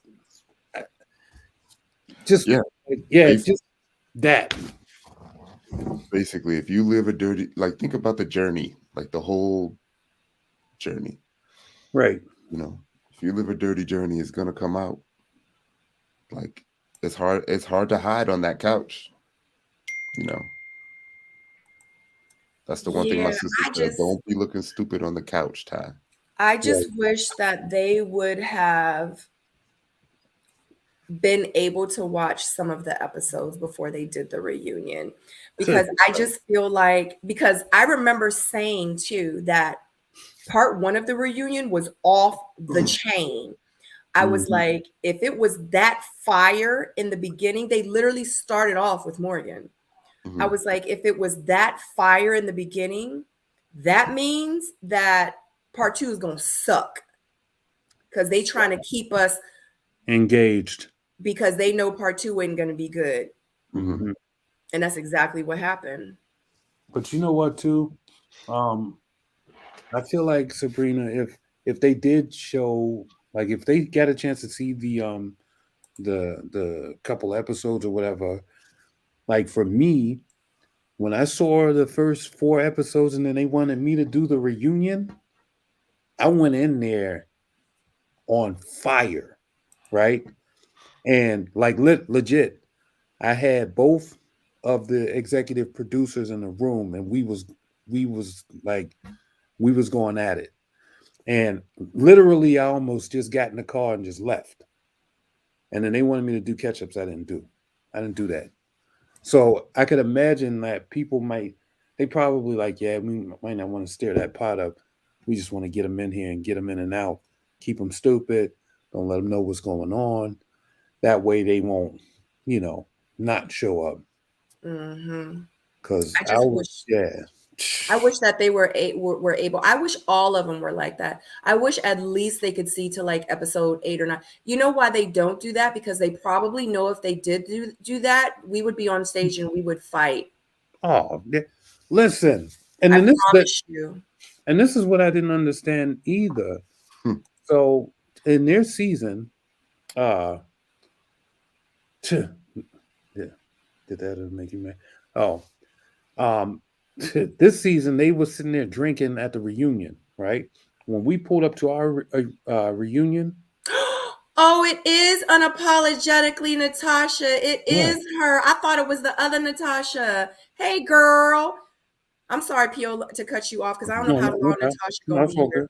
So this is Natasha from the show, guys. She said, just to clarify, I didn't say and wasn't smashing Tony from the beginning to the end. I dated him for a month.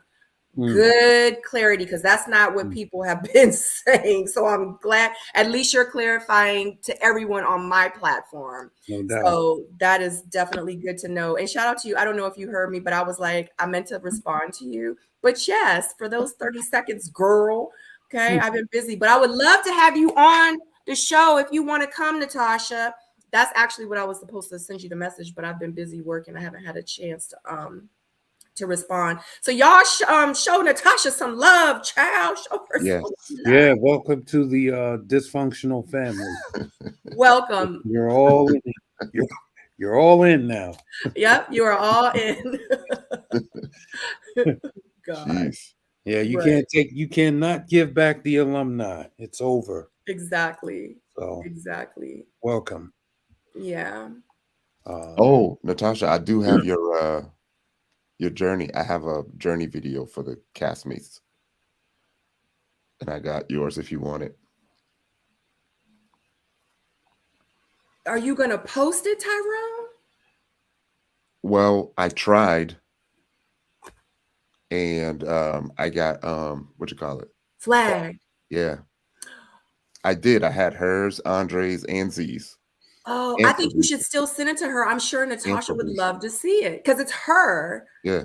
I told you, man, YouTube ain't playing with this copyright stuff. No.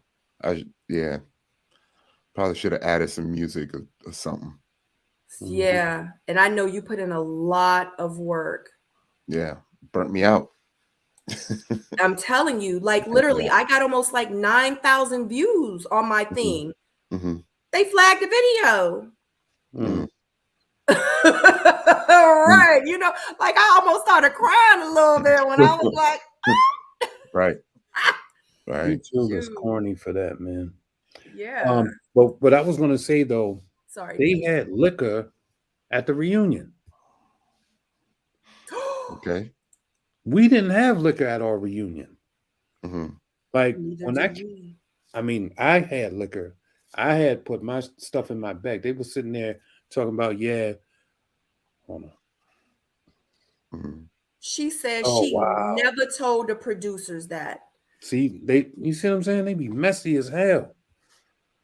Oh, shoot. I wonder if Tony did that to try to like make her look bad. You know, girl, we need to talk, girl. You need to clarify some things. Because guess what?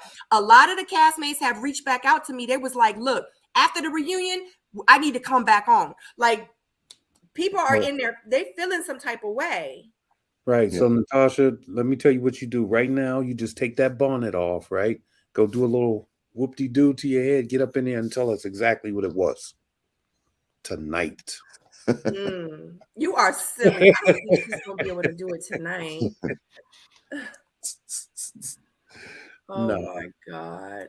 Oh my God. Look, people are like, what? They're like, thank you for clearing it up. Right. Oh my God. Oh my God. The producers cut that part, Natasha. Wow. That means that Tony lied. Man, see.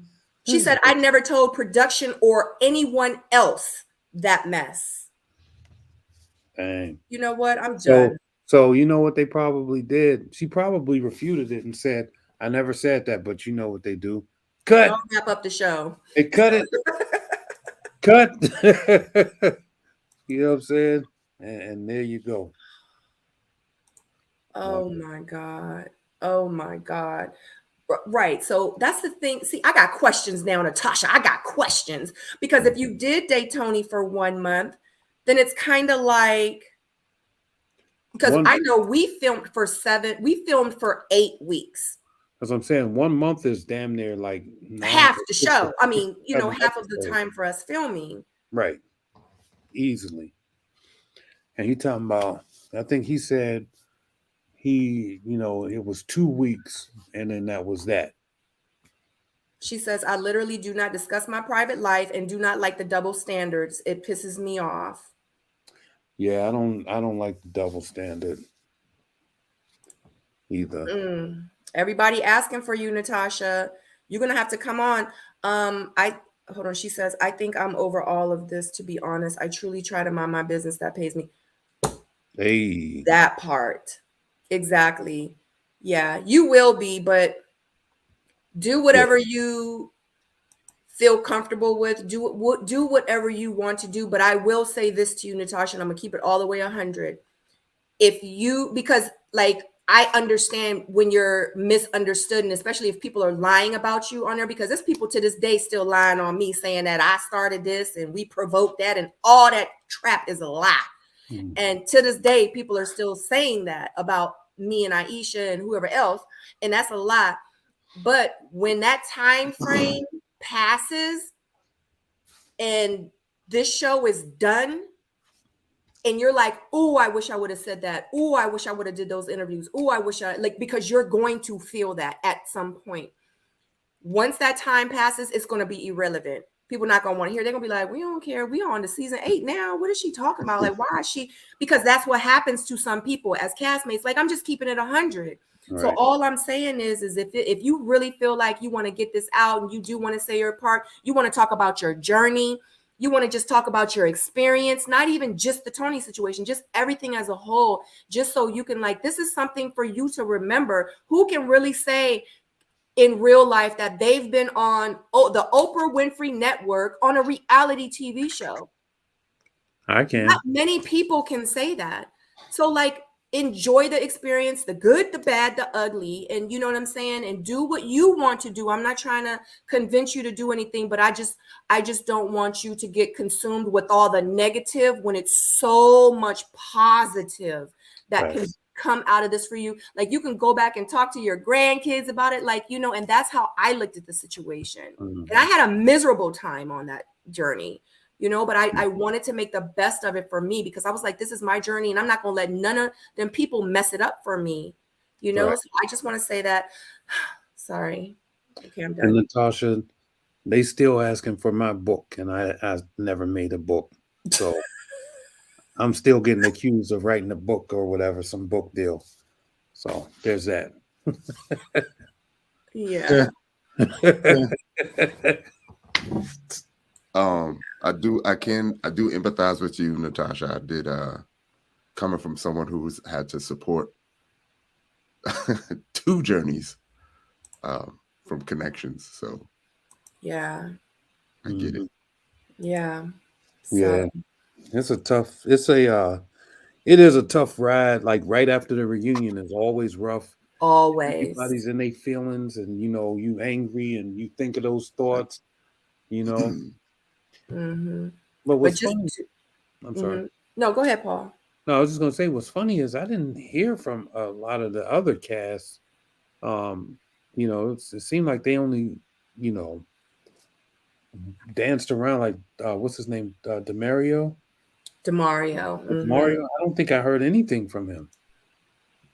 He did speak. He spoke on the reunion part 1. He did.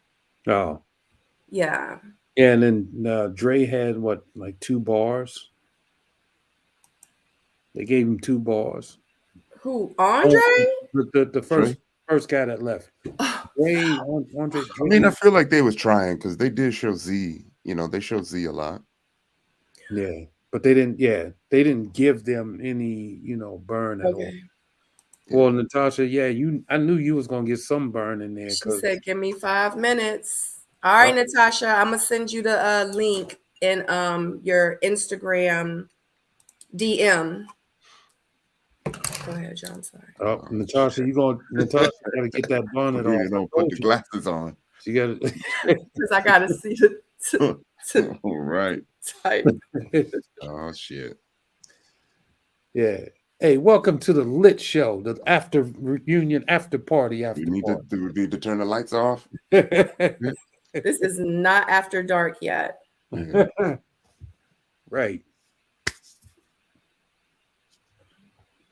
Oh, here we go. She said, "Hi, thank you." She said for the whole 14 seconds. She's so funny. All right. I don't know if she can still hear, but I sent it. Okay. She said, "KK, good." I sent it to your Instagram, the link. Oh my God, people.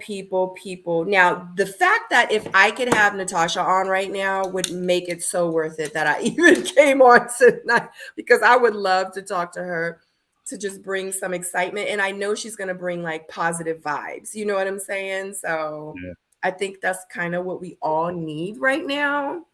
That's it. Save us from this hell that we just came out of on this second half of the reunion. Yeah, exactly. And I want to say, yes. I talked to Blake. Hopefully he can join us on Tuesday, because I already told him. So hopefully he can join us on Tuesday. Then we got Anthony on Wednesday, Lyndon on Thursday, and Z on Friday. So hopefully Blake can join us on Tuesday for the panel. That would definitely make it interesting. Yeah, I need some kind of extra closure, because this last episode didn't close me out well. I'm going to be honest. Mm-hmm. Yeah. Well, we got, what is it next season? Next season is New Orleans? Dallas. It's Dallas. And then New Orleans. I can't wait to do New Orleans, because that's where my other half of my family from. I'm Nola child. Mm-hmm. I'm excited about that. Maybe I'm gonna see some of my cousins up there. Yeah, you know what I mean? Bring us some of that food back too. You know what I mean? I wish they would. Child. Yeah. Now go on down there and mail me a seafood boil. I was thinking they should have a totally separate segment, kind of like how they added the behind the scenes stuff, and just kind of highlight the couples that were couples, whether they were on the couch or not. When they did the bloopers thing, that was the most entertaining of the whole part 2 of the reunion. Mm-hmm. So Kat says, is Blake still with Advocate Sue? If he comes on Tuesday, you can ask him yourself. Hey. But he's going to be back on again. I just don't know when, but I'm going to ask him if he could come on Tuesday. But he's definitely coming back. So, and we already discussed him coming back after the reunion to talk more about it. Because I feel like a lot of them have a lot to say. Because y'all have to remember, when they filmed the reunion, they didn't see any of the show. Right. So now that they've watched the whole show and the reunion, they like, hold on. You see what I'm saying? Like, they in their feelings. So I feel like, yeah. And this is why a lot of them should have waited to do their interviews until after. You know what I'm saying? Because I'm sure they got a lot more to say now. Yeah. Dr. B, that was a good point. I think with me, I was not cool with I don't think I was cool with anyone until the reunion. Really? Because I, you know, I purposely didn't keep in touch with the fellas because I was trying my best not to let, you know, all that affect my decisions. Just trying my best. But then we didn't get cool until the reunion. I rode home with Sean the reunion, and then we started talking because I wasn't hanging out with them. I wasn't going to the parties. I wasn't in their group chats. You know, so. But afterwards, we started being cool and started going out as a group. Hold on, go back to that one message that Sabrina. Yeah, it was about trauma bonding with the cast. Oh. Oh yeah. Oh, so Dr. B, she interviewed you? How come I don't know about her channel? Is that true, Pio? No, that was on Facebook. Or Tyrone? Yeah, On Facebook? Yeah. Yeah. Does she have a YouTube channel? I don't know. Trauma bonds. Ty said, thank you, baby. Tyrone said no. We need to have her on the missing link then. Yeah. Yeah, I would love to have you on because you know not the missing link, the single soulmates. I'm starting that in a couple of weeks, and Dr. B, I would love to have you on. So I'm not sure what your Instagram is. If you know mine, definitely go into my Instagram and let me know so we can talk, so we can set that up, because I would love to talk to you and have you on. Yeah, so we're waiting for Natasha. So just to let you guys know, to update you, I sent Natasha the link. She said, cool. She said she needs a few minutes. So if you guys want to hang on and be patient a little while, Natasha will be on. For the soulmates that just logged on to this live watch party, where now it has turned into completely something else. But I'm living for it. I'm excited about it. Here she is, guys. She just popped on. So I am getting ready to bring her up on the screen. Just to let you guys know too, if you have any questions for her, just make sure, she looks so beautiful too. Make sure you guys put your comments in the comment section. Make sure you put your questions in the comment section. And of course, if we can get to them, I will definitely put them on the screen. And you know, we're going to try to get some answers, because I feel like, and how ironic this is, because the reunion literally just happened 48 minutes ago.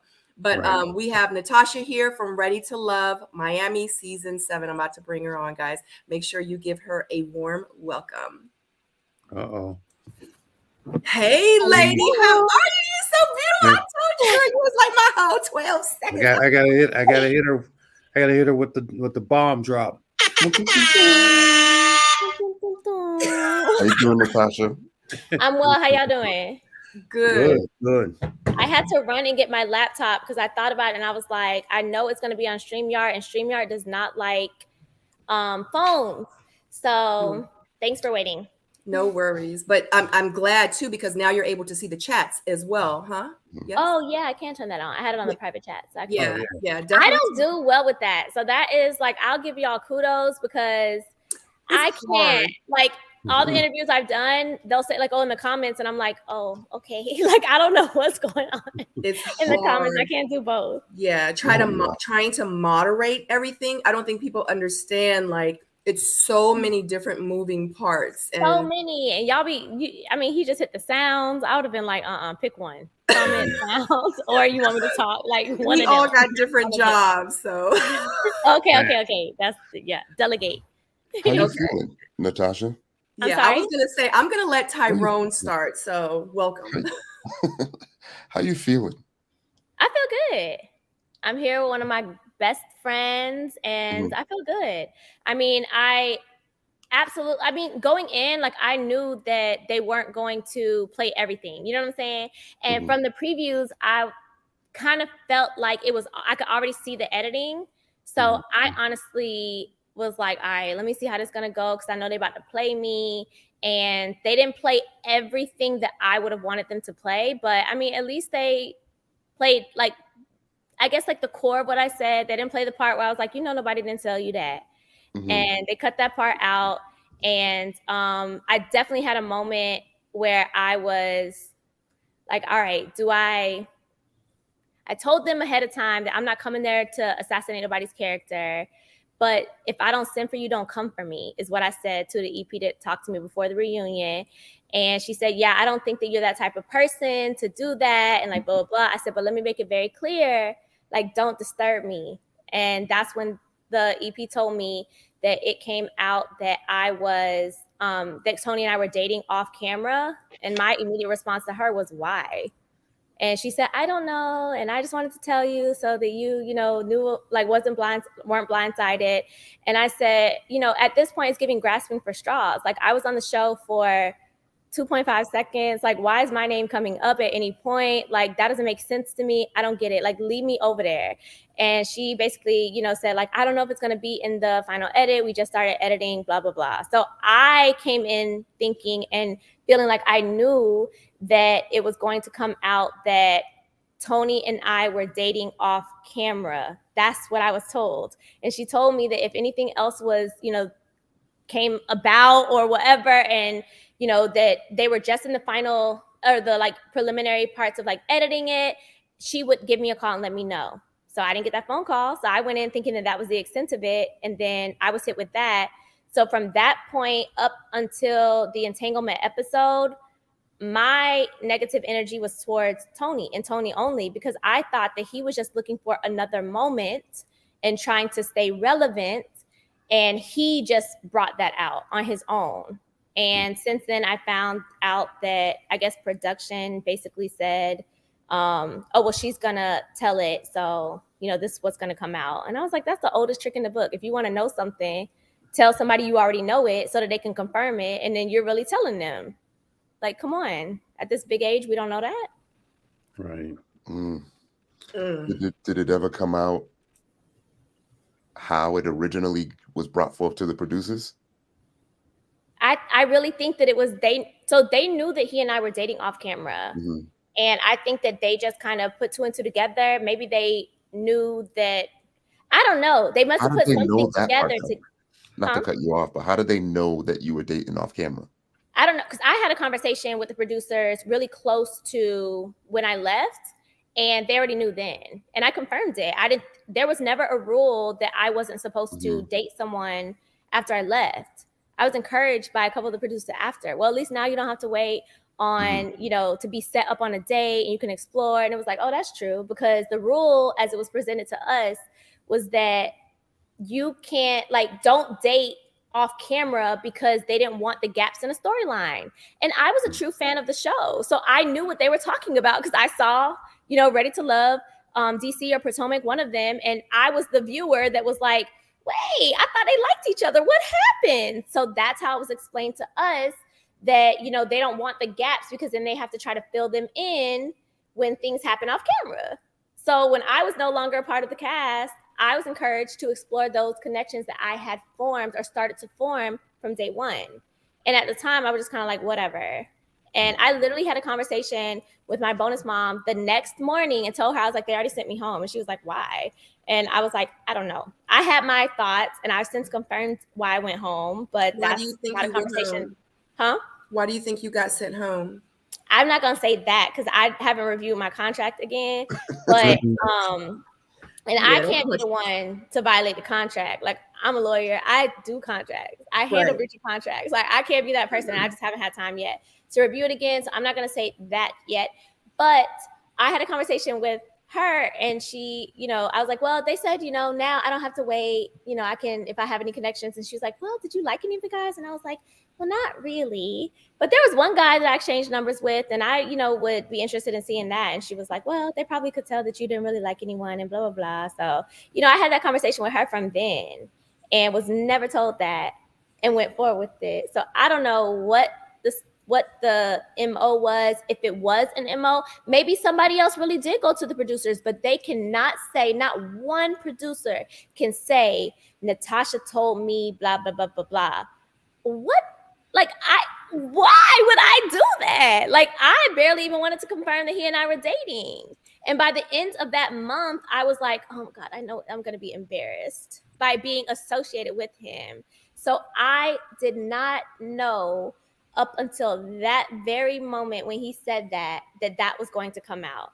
And then I was blindsided again after seeing the previews about Let's Talk About Your Little Entanglement with Natasha. I started getting messages then because people were coming to my page because people were like, who the hell is Natasha? And I don't blame them. I was on the show for 5 seconds. Like, no one is supposed to remember me. I'm supposed to be like, oh yeah, I did this thing, but y'all ain't gonna know about it, and walk away from it. But this brought me back into it.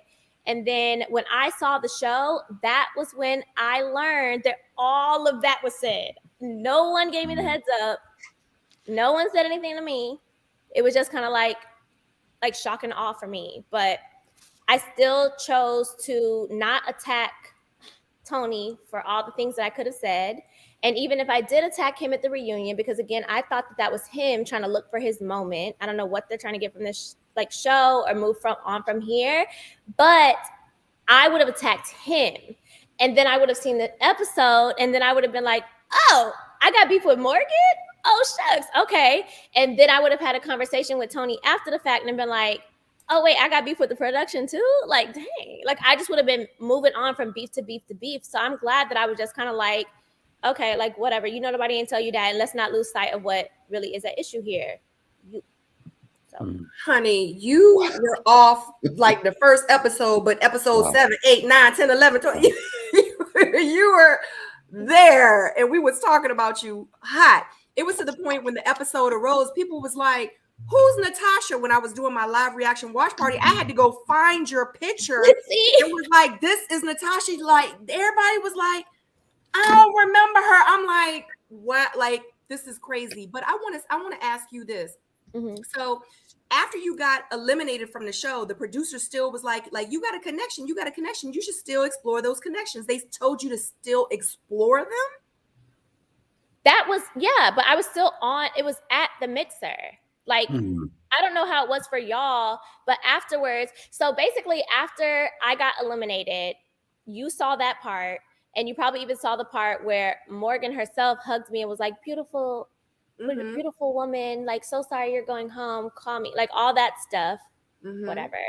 And then I left, and then one of the EPs was like, oh, I need you to walk through here and like go out the door. So I was like, all right, you know, I'm trying to be like a team player. I walk through the door, I come back, do that again, walk back, do like the walk of shame twice, walk out the front door, and then I get out there and I'm just like, now what? Right. And one of the other producers that I was cool with, he was out there and he was like, oh, like, what are you doing? Like, you're not supposed to be out here. And I was like, can I leave? Can I go home? And he's like, what do you mean? No, like, why are you here? And I'm like, because I need to get my stuff and I need to go home. Can I go upstairs and get it? Like, he didn't tell me what to do. He just told me walk through the door. And he was like confused. And he was like, I don't understand. Like, why are you here? And I was like, bro, they sent me home. And he was like, wait, what? Come over here. Because they were recording Dre's exit interview like a little bit over to the side. So he was like, wait, come over here. And then we had a conversation. He was like, I didn't know. Like, they didn't tell me. And he was like, what? I don't get it. Like, why did you go home? And I was like, I don't know. But can I get my stuff and go?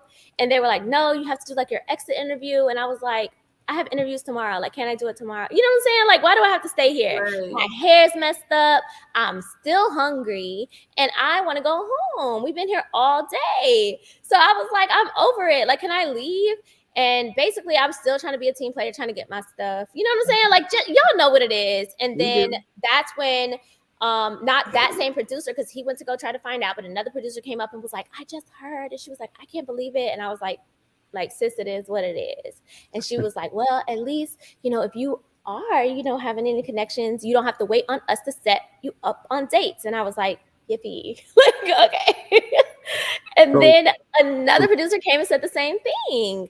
So it was still at the mansion in the initial mixer. Like, it wasn't after the fact. Wow. So they wanted to be messy. Right. Yes. They wanted to be messy. Yeah, exactly. So I fell for it. I mean, if that's the case, I fell for it. So yeah, they was acting like the Secret Service with us. Like, facts. Yeah, like I'm That's no problem surprised. at And for them to all. be like, you got eliminated, honey. They all got earpieces. They all hear the same thing. Right. For them to act like they didn't know that you got eliminated. Only That's that one producer did, and I don't know if he was listening to something different because he was involved with Dre's exit interview, and that was going on at the same time that I was being eliminated by the pool. So that was going on like in the front of the house. So he could, I don't think that he would have like pretended to be surprised, but because he was genuinely like, you can't be like, why are you here? Like you need to be out there. And I I'm like, get it, and I just get want it, my but I food. will say you would be surprised. I would have been surprised. Now, no more. Like, yeah. So let me ask you this question. Did you or did Tony ask did you ask Tony to step away from the show, or did he tell you that, you know, he wanted to do that or no? absolutely not. So the I might as well tell the whole story. So basically, after we exchanged numbers, so that whole threw her number at me or whatever. The first text message in my phone with Tony White is, please hold. The very, very, very first text message with him says, sorry, I have to scroll up a lot to get to the initial one. It says, Tony, this is Natasha. So how did I throw my phone number at him? And that was the first part that I was like, threw my phone number? Like, you chose those words. So, you know, I didn't let him just do the fake accountability thing with me where it's like, oh, I own that, or this is why I did it. It's like, okay, but at the end of the day, like, you have some skin in this. You know what I'm saying? So we exchanged numbers, then texted him and said, Tony, this is Natasha. When I got to the car, my phone was dead, but I had missed call and text message. We talked from there, and then I don't know how many days it was from there. I could go back and like date stamp it, but basically after talking for like a little bit, then we went out. And wait, what was the question? So I'm about to ramble. no, it's all good. So did you ask Tony to leave the show, or did he Oh, tell right. you that he wanted to leave the show or whatever? No. So after we went out once, and the connection was decent. You know what I'm saying? Like, there was a connection there, and it was something that I would have been interested in exploring. Then that's when the next time we talked, then he actually had a double date that day and told me about it, but didn't tell me who, and I didn't ask. And I basically said to him, like, hey, like, let's just, like, you finish the show out. If you don't find love and I'm still single when it's done, then we could see where it is. And he was like, oh, that's what you want? Like, that's what you want to do? And I said all of this at the reunion. All of this was said. So this is not a surprise to anyone that was there. I said this. And he said to me, like, oh, that's what you want to do? Da, da, da, da. So I had my moment where it was like, okay, do I see this through? Or do I just say, like, no, like, you're going to stay on the show, da, da, da, da. My focus at that time was that I'm not an ultimatum type of girl. And I ended up saying that to him. The second time I said, hey, like, I think you should just like finish the show and do whatever. Oh, you want me to like leave the show? Like, is that what you're saying? And I said, no, because that's not me. I'm not that type of girl, because I don't want to be at my wedding one day and wonder if a guy's only there because he did, like, you know, I gave him an ultimatum and he was like, well, I don't want to lose her. And she basically saying she's going to leave me if I don't marry her. I was like, so that's like the extreme of the example, but that's how I think of ultimatums. And he was basically like, because I said, if the roles were reversed and I was on the show and you weren't, then I wouldn't want you to tell me what you want me to do. And he was like, oh, but I would. And I said, well, respectfully, I would still have to make my decision, which you have to do the same thing. So what is the difference with me telling you, I want you to stay, I want you to, like, you know, go or whatever, or leave the show, because you still gonna make the decision. So it's your decision. If you want to leave, leave. If you don't, then don't. So what ultimately ended that relationship between you two? Basically, when we filmed the intro that y'all see in the show, which was the same day that Morgan and Lyndon had their date. Okay. I found out about that I don't know how many days before, we'll say about a week before. And when I found out about it, I was like, how is Tony going to maneuver this? Like, he's still on the show. There must be something that has going on, whether he's being genuine or sincere about it. How is he going to maneuver? You know what I'm saying? Like, how is he going to maneuver that if I'm going to walk in and greet him the way that I normally would? Like, you know, hey, babe, like hug, and then you have whatever you have going on. Because I had heard that this season was weird. There weren't any real connections. Normally by now there would be people matching up and they weren't seeing that. And I was like, oh, really? Like, I never asked people questions about him. I still talked to other people from the show. They would tell me stuff. If Tony was in the mix, and he was, but I would never be like, oh, what'd you say about Tony? Or like, who's he talking to? No, because just like if I was in the process, I was focused on my process and getting to know him and figuring out what I wanted to do with that period. Right. So when I found out about the intro shoot, I was like, he probably gonna start an argument or something. That's what I seemed like. I thought that to be like the normal thing to do.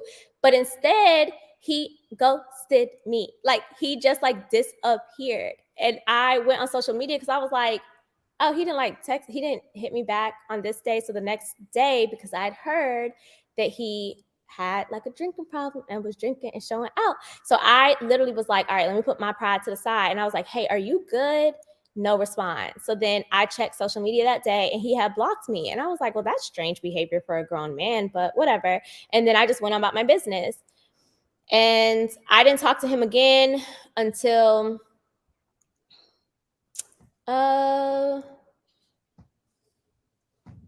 think I saw him at an event. Do you remember when that event was? When I had on the orange dress? What month that was? November, October? I don't know. There was like an event or something, and went to it, and it was like hi and bye. Like, it was like, hey, or whatever.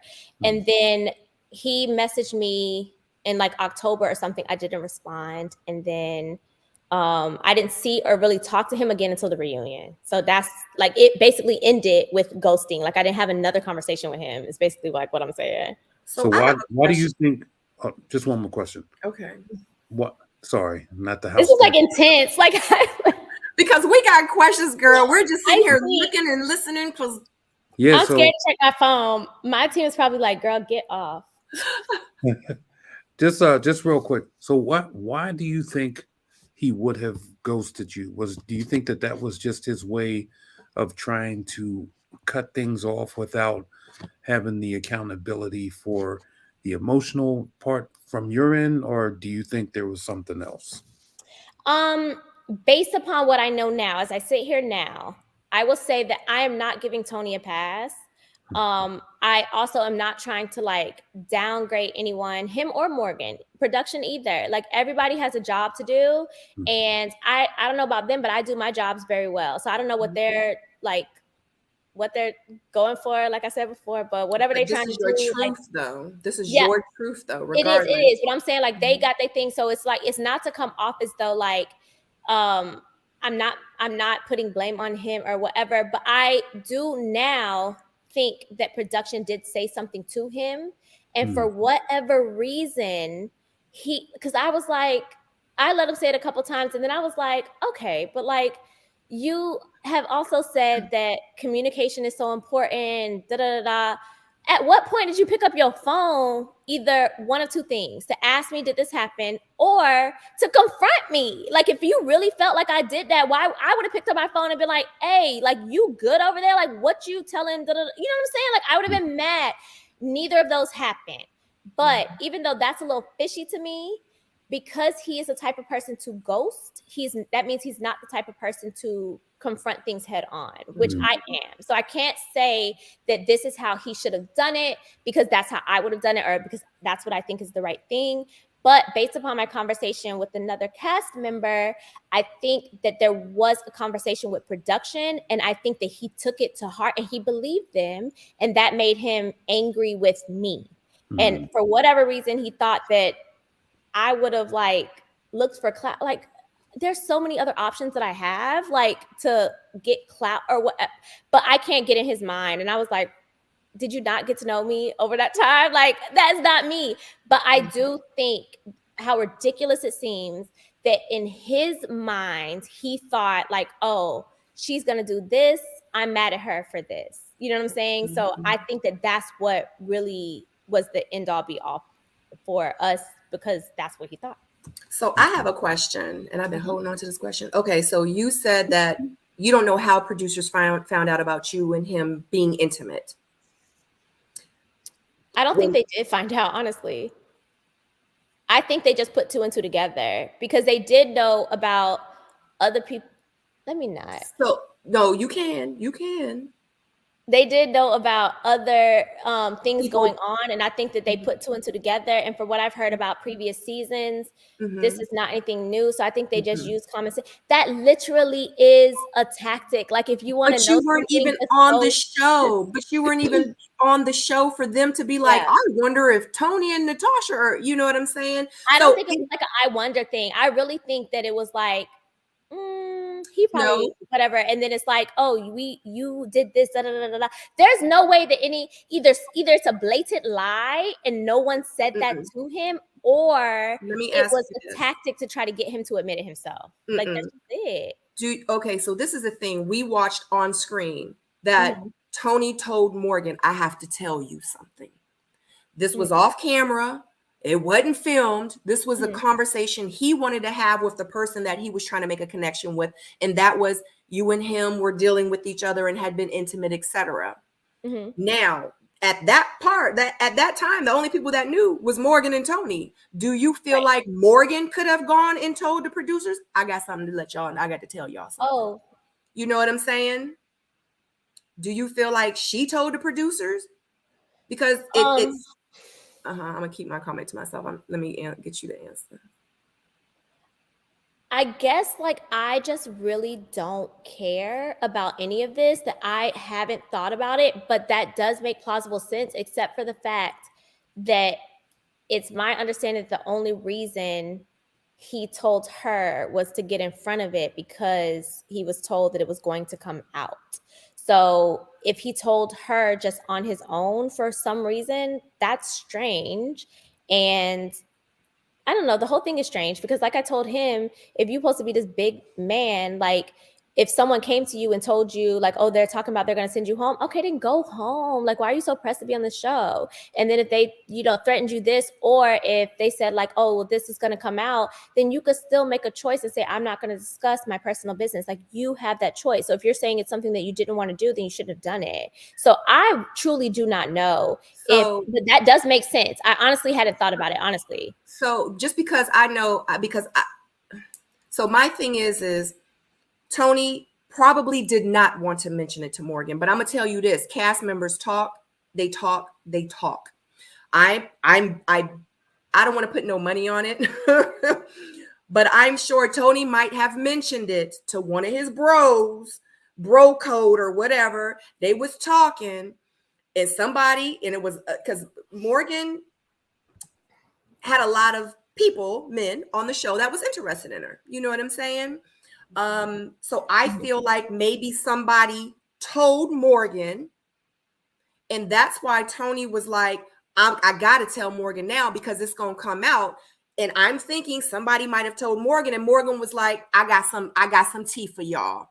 Because she put him on blast. She had the cameras in front of him and said, so you and Natasha slept together. Da, da, da, da. You see what I'm trying to say? So it was like the way she came at him when they supposedly had already had a conversation off camera about it, and she was cool with it. They came to an understanding, but then she came on camera to discuss it after that they had made cool with the situation off camera.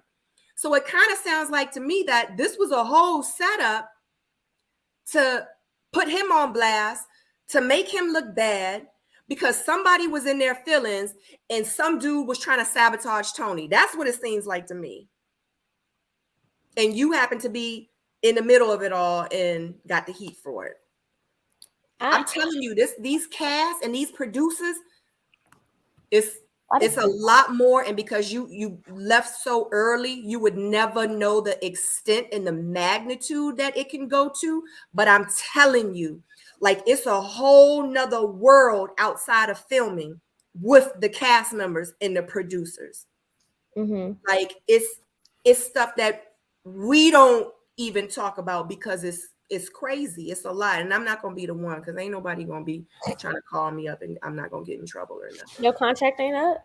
My contract been up, but I'm not messy. But I speak the real. You see what I'm saying? And I'm not gonna fake like it ain't. That's what it is. And but if it's brought to me and if it's come to at my doorstep, I'ma always keep it 100. You know what I'm saying? And I'm gonna say what I gotta say, but I'm gonna be respectful about it. But at the other day, it's a lot of effery that comes with it. It is, and it's a lot of backstabbing. It's a lot of lying. It's a lot of favoritism. It's a lot of bullshit that comes with it. Period. A lot more than what y'all even see and know. It's messed up. I'm gonna say that I wouldn't change nothing, and I'm fine with the way that things turned out. I wish that I could have just, like Dre didn't have to say nothing the whole reunion. Like I should have been right there too, like wondering why I'm here, or I should have been appearing by Zoom. Like I literally was like, oh, we could have came by Zoom. Like why didn't nobody tell me? I didn't even know that was an option. But I am going to go with the flow, roll with the punches every single time. I don't mind reality TV, but I will never, ever, ever be involved with anything that deals with reality TV or production surrounding dating and anything to do with my heart, because it just, you're always going to attract people that are not there for the right reasons. Yeah. And I literally came there thinking that like, oh, finally, like this is gonna be my love story. And now I look back on that and I'm like, girl, you were so green. Like, what was you thinking? So was I. Don't feel bad. So was I. I don't feel bad about anything. And one thing I'm just not going to allow to happen is because when I saw the episode and even when the reunion happens, I absolutely wanted to like stand up and be like, that's not true. This is what happened. This is what it was.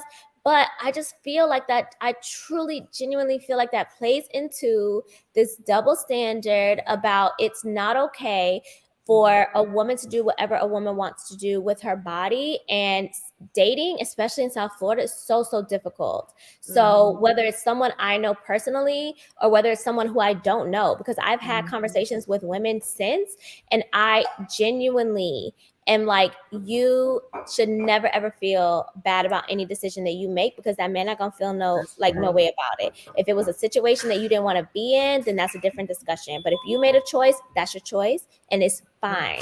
So how do I look getting up there and be like, what? Like someone was like, you had an entanglement with Tony, that's how it started. And then it went to, you had a one night stand? And I was like, never. And then I'm thinking like, you know what I'm saying? Like, where's this coming from? And then I realized it was how it was stated, and where you place a comma is so important. Like, so it's like things can be said and then people will just run with it. And that's why I just feel like whoever want to take the ball and run this way, they're going to do that. Whoever want to take the ball and run that way, they're going to do that. So it's like, I'm really not going to change anything necessarily by coming here and showing the receipts, which I have, because I'm a litigator and I'm very, very good at my job. So anything that I say, I can back it up with a piece of evidence, which means that there's a piece of physical evidence, like a text message, for example, or I have a witness that can stand up and I can be like, hey, do you recall, please tell the people. Like I can do that. Tell the people.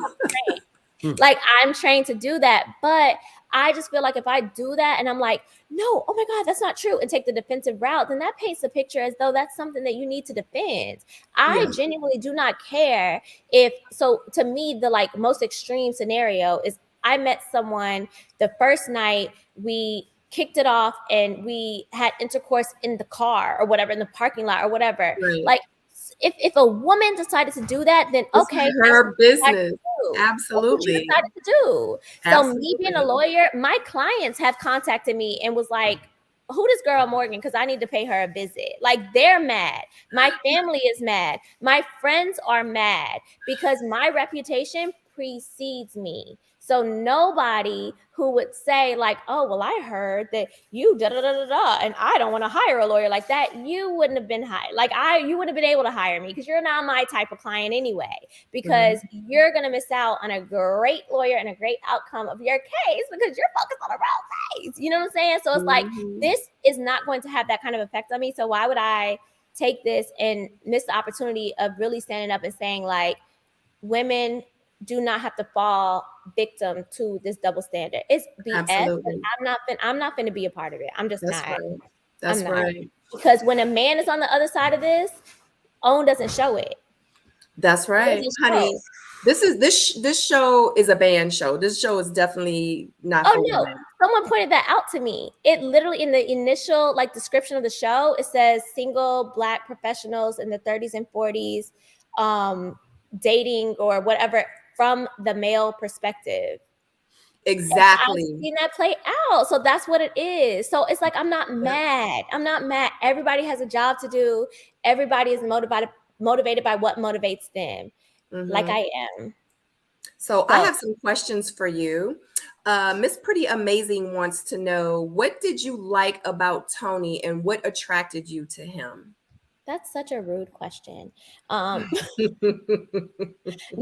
So the Tony that y'all saw where he said, I'm not gonna let you sit here and degrade Natasha, that's more of the Tony that I saw. So I think that part of the benefit of this process is that you get to be exposed to a person's layers in a lot, it's different because you're forced to kind of like show a lot of yourself like super quick, but then also you're hearing what other women are saying. Like in the real world, people are dating other people at the same time. But you're not talking to those people. Like you're not meeting up with them and saying, so like what he told you or like what he said about this. So you're exposed to a lot of different things. But I did like the fact that Tony and I at that time seemed to be focused on the same things. So had the same goals as far as like what we want out of life. And it's really hard to think back to, almost a year ago, like what I was thinking then, because I can't like turn off the things that I know and I'm thinking now, you know what I'm saying? But, and it's I mean, I was gonna say it's no disrespect, but whatever, it's truth. And it's basically, he was the cleanest dirty shirt. So it's like, it's in that process, that's who I connected with. So that's what I wanted to explore. So are there other people that I could have potentially built a connection with? Maybe, but I don't know. We'll never know now. So how was that month of dating, Tony? What was it like? Like, where did y'all go? What did y'all do? Oh no, we're not about to do all of this. Brand_ye would like to know. So we did go on dates.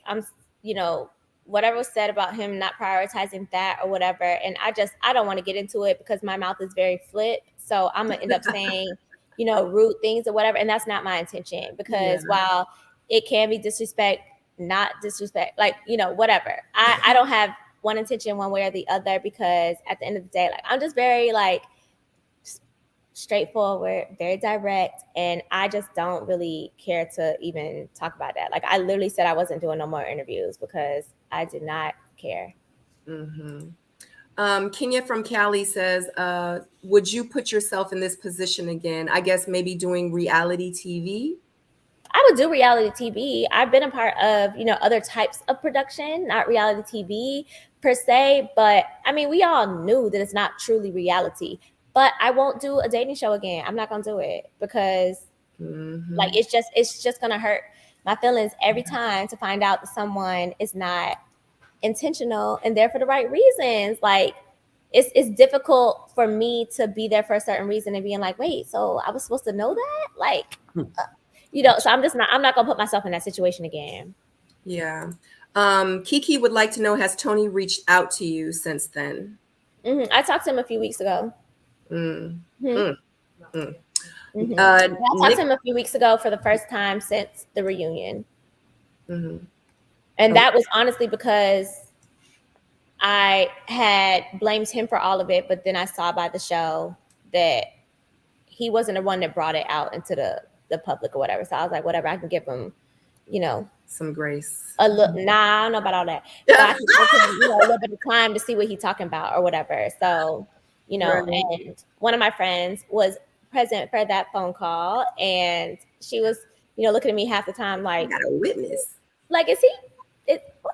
So it was an interesting phone call, but listen, Tony. No. No. Wait a minute, rewind it. What did she say, Tony? What? It's gonna come back when she says her last word. Right. That was probably like the best sentence of the She was saying, Natasha, I Tony, think we Tony lost be you. Tony. Yeah. Yeah, I had one more question for her. A couple times I saw this. What was her sign? Oh, we lost her. Her sign is off. Wow. And I Nice don't touch appreciate on y'all saying that I'm assuming things, because I'm not assuming anything. I don't know. And then y'all said that I'm assuming or trying to say that it was Lyndon that told. No, stop reaching. I'm just saying, it possibly could be this. I'm just thinking, because it just needs to make sense. If she didn't tell production, then you know what I'm saying? Like, make it make sense. So I'm just trying to make it make sense.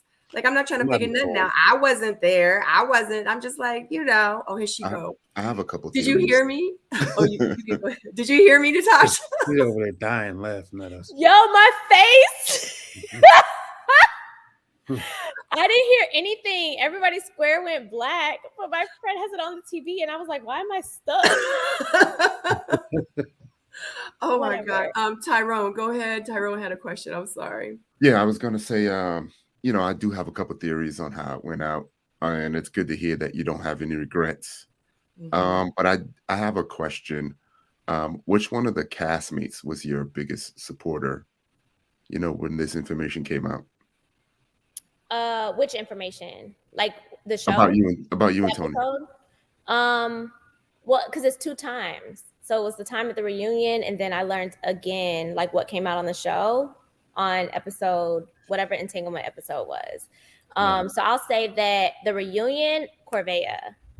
So Corvea, when I came off of the stage from that segment, she was standing down the hallway, and like I could feel like her eyes, and I like looked up and I was like, "Are you okay?" And she was like she was mad, and she was like, "Are you okay? Do you need a minute?" And I was like, "I'm fine," but well, no, I won't say that part. But then she came and she was like, "You sure you don't need a minute?" And I was like, "I'm fine."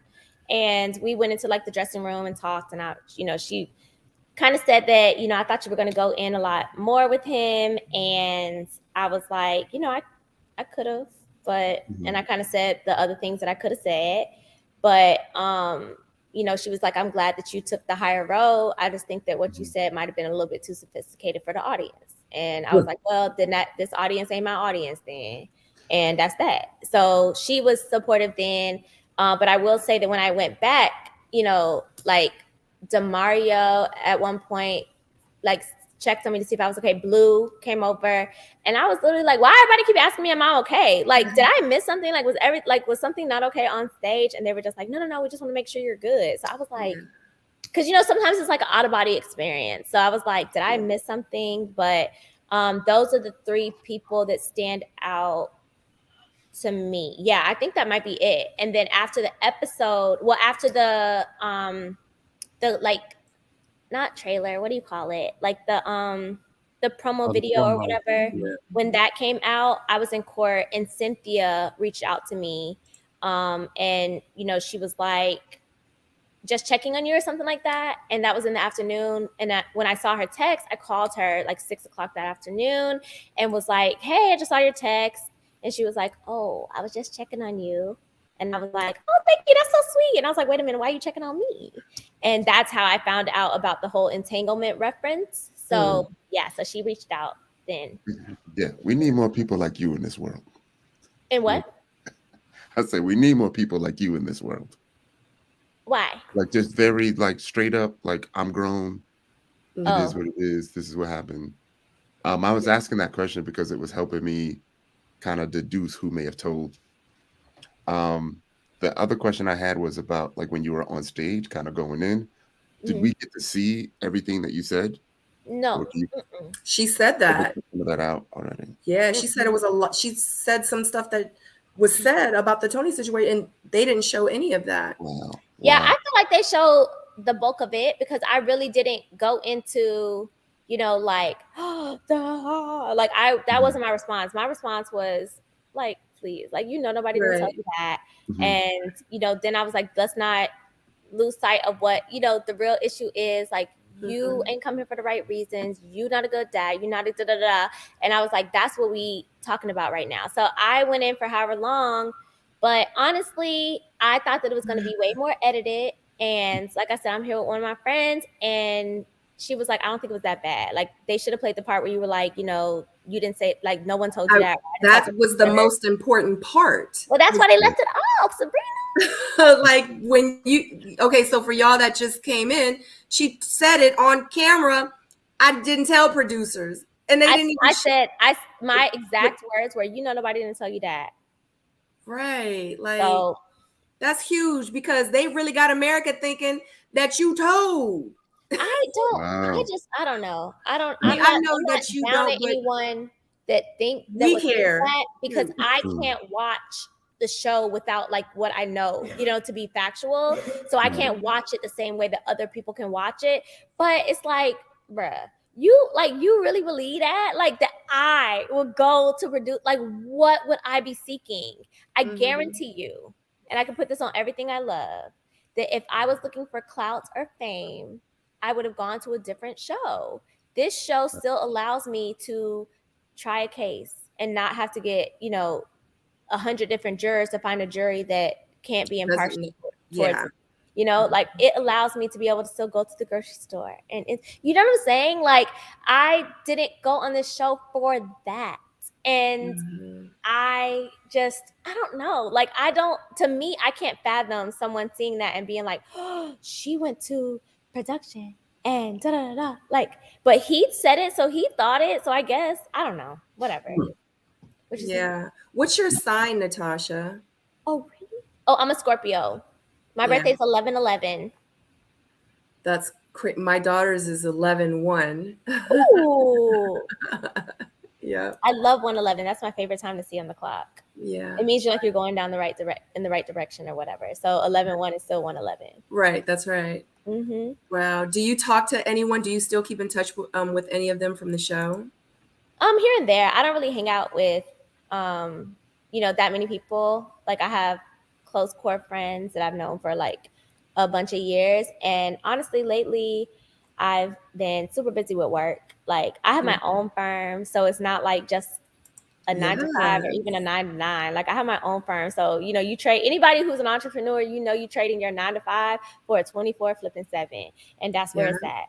And I also started my YouTube page. So the video or whatever, I don't know the terminology or whatever, that I am, I guess, gonna release. I don't know, maybe tomorrow. It tells kind of what I have been up to, because the last few months where it was just a lot going on. So that kind of had me really, really distracted. So I feel like I missed out on engaging in like activities and stuff with the cast. But I rocked with some of them cool. Yeah. Yeah. I feel you. Tyrone, you look like you. No, I was just trying to, I have a theory of how it came out. Oh, I want to hear your theory. Honey, and Tyrone be having some good theories. Yeah, so I do think, you want to hear. I feel like I believe it too. There's at least a couple of the fellas who may know. Mm-hmm. But I think, it may have came out when Morgan said it to Tony. And all the producers was back there like, what? Did she just say what I think we just said? And they was probably, back there with their pants on fire with some new information, thinking about how they're going to use it, because they didn't have to put that in the episode. The reunion was already filmed, remember? No, I'm not talking about the reunion. I'm talking about how the producers found out about it. Before the entanglement episode. Yeah, I'm thinking they found out about the entanglement when Morgan said it during the date with Tony. I don't think so. I think, matter of fact, I think because Marcy and Tony had a conversation about it too. I just don't think that was an on-camera thing. So she had some goings on, like she understood exactly what happened. But I feel like this here. Dudes, guys, they get in the lounge or they get huddled up and people talk. And then some people listen, you got somebody in the corner ear hustling. Yes. Right? And then they grabbing a little bit of this and that. And then they go and then they put it out there.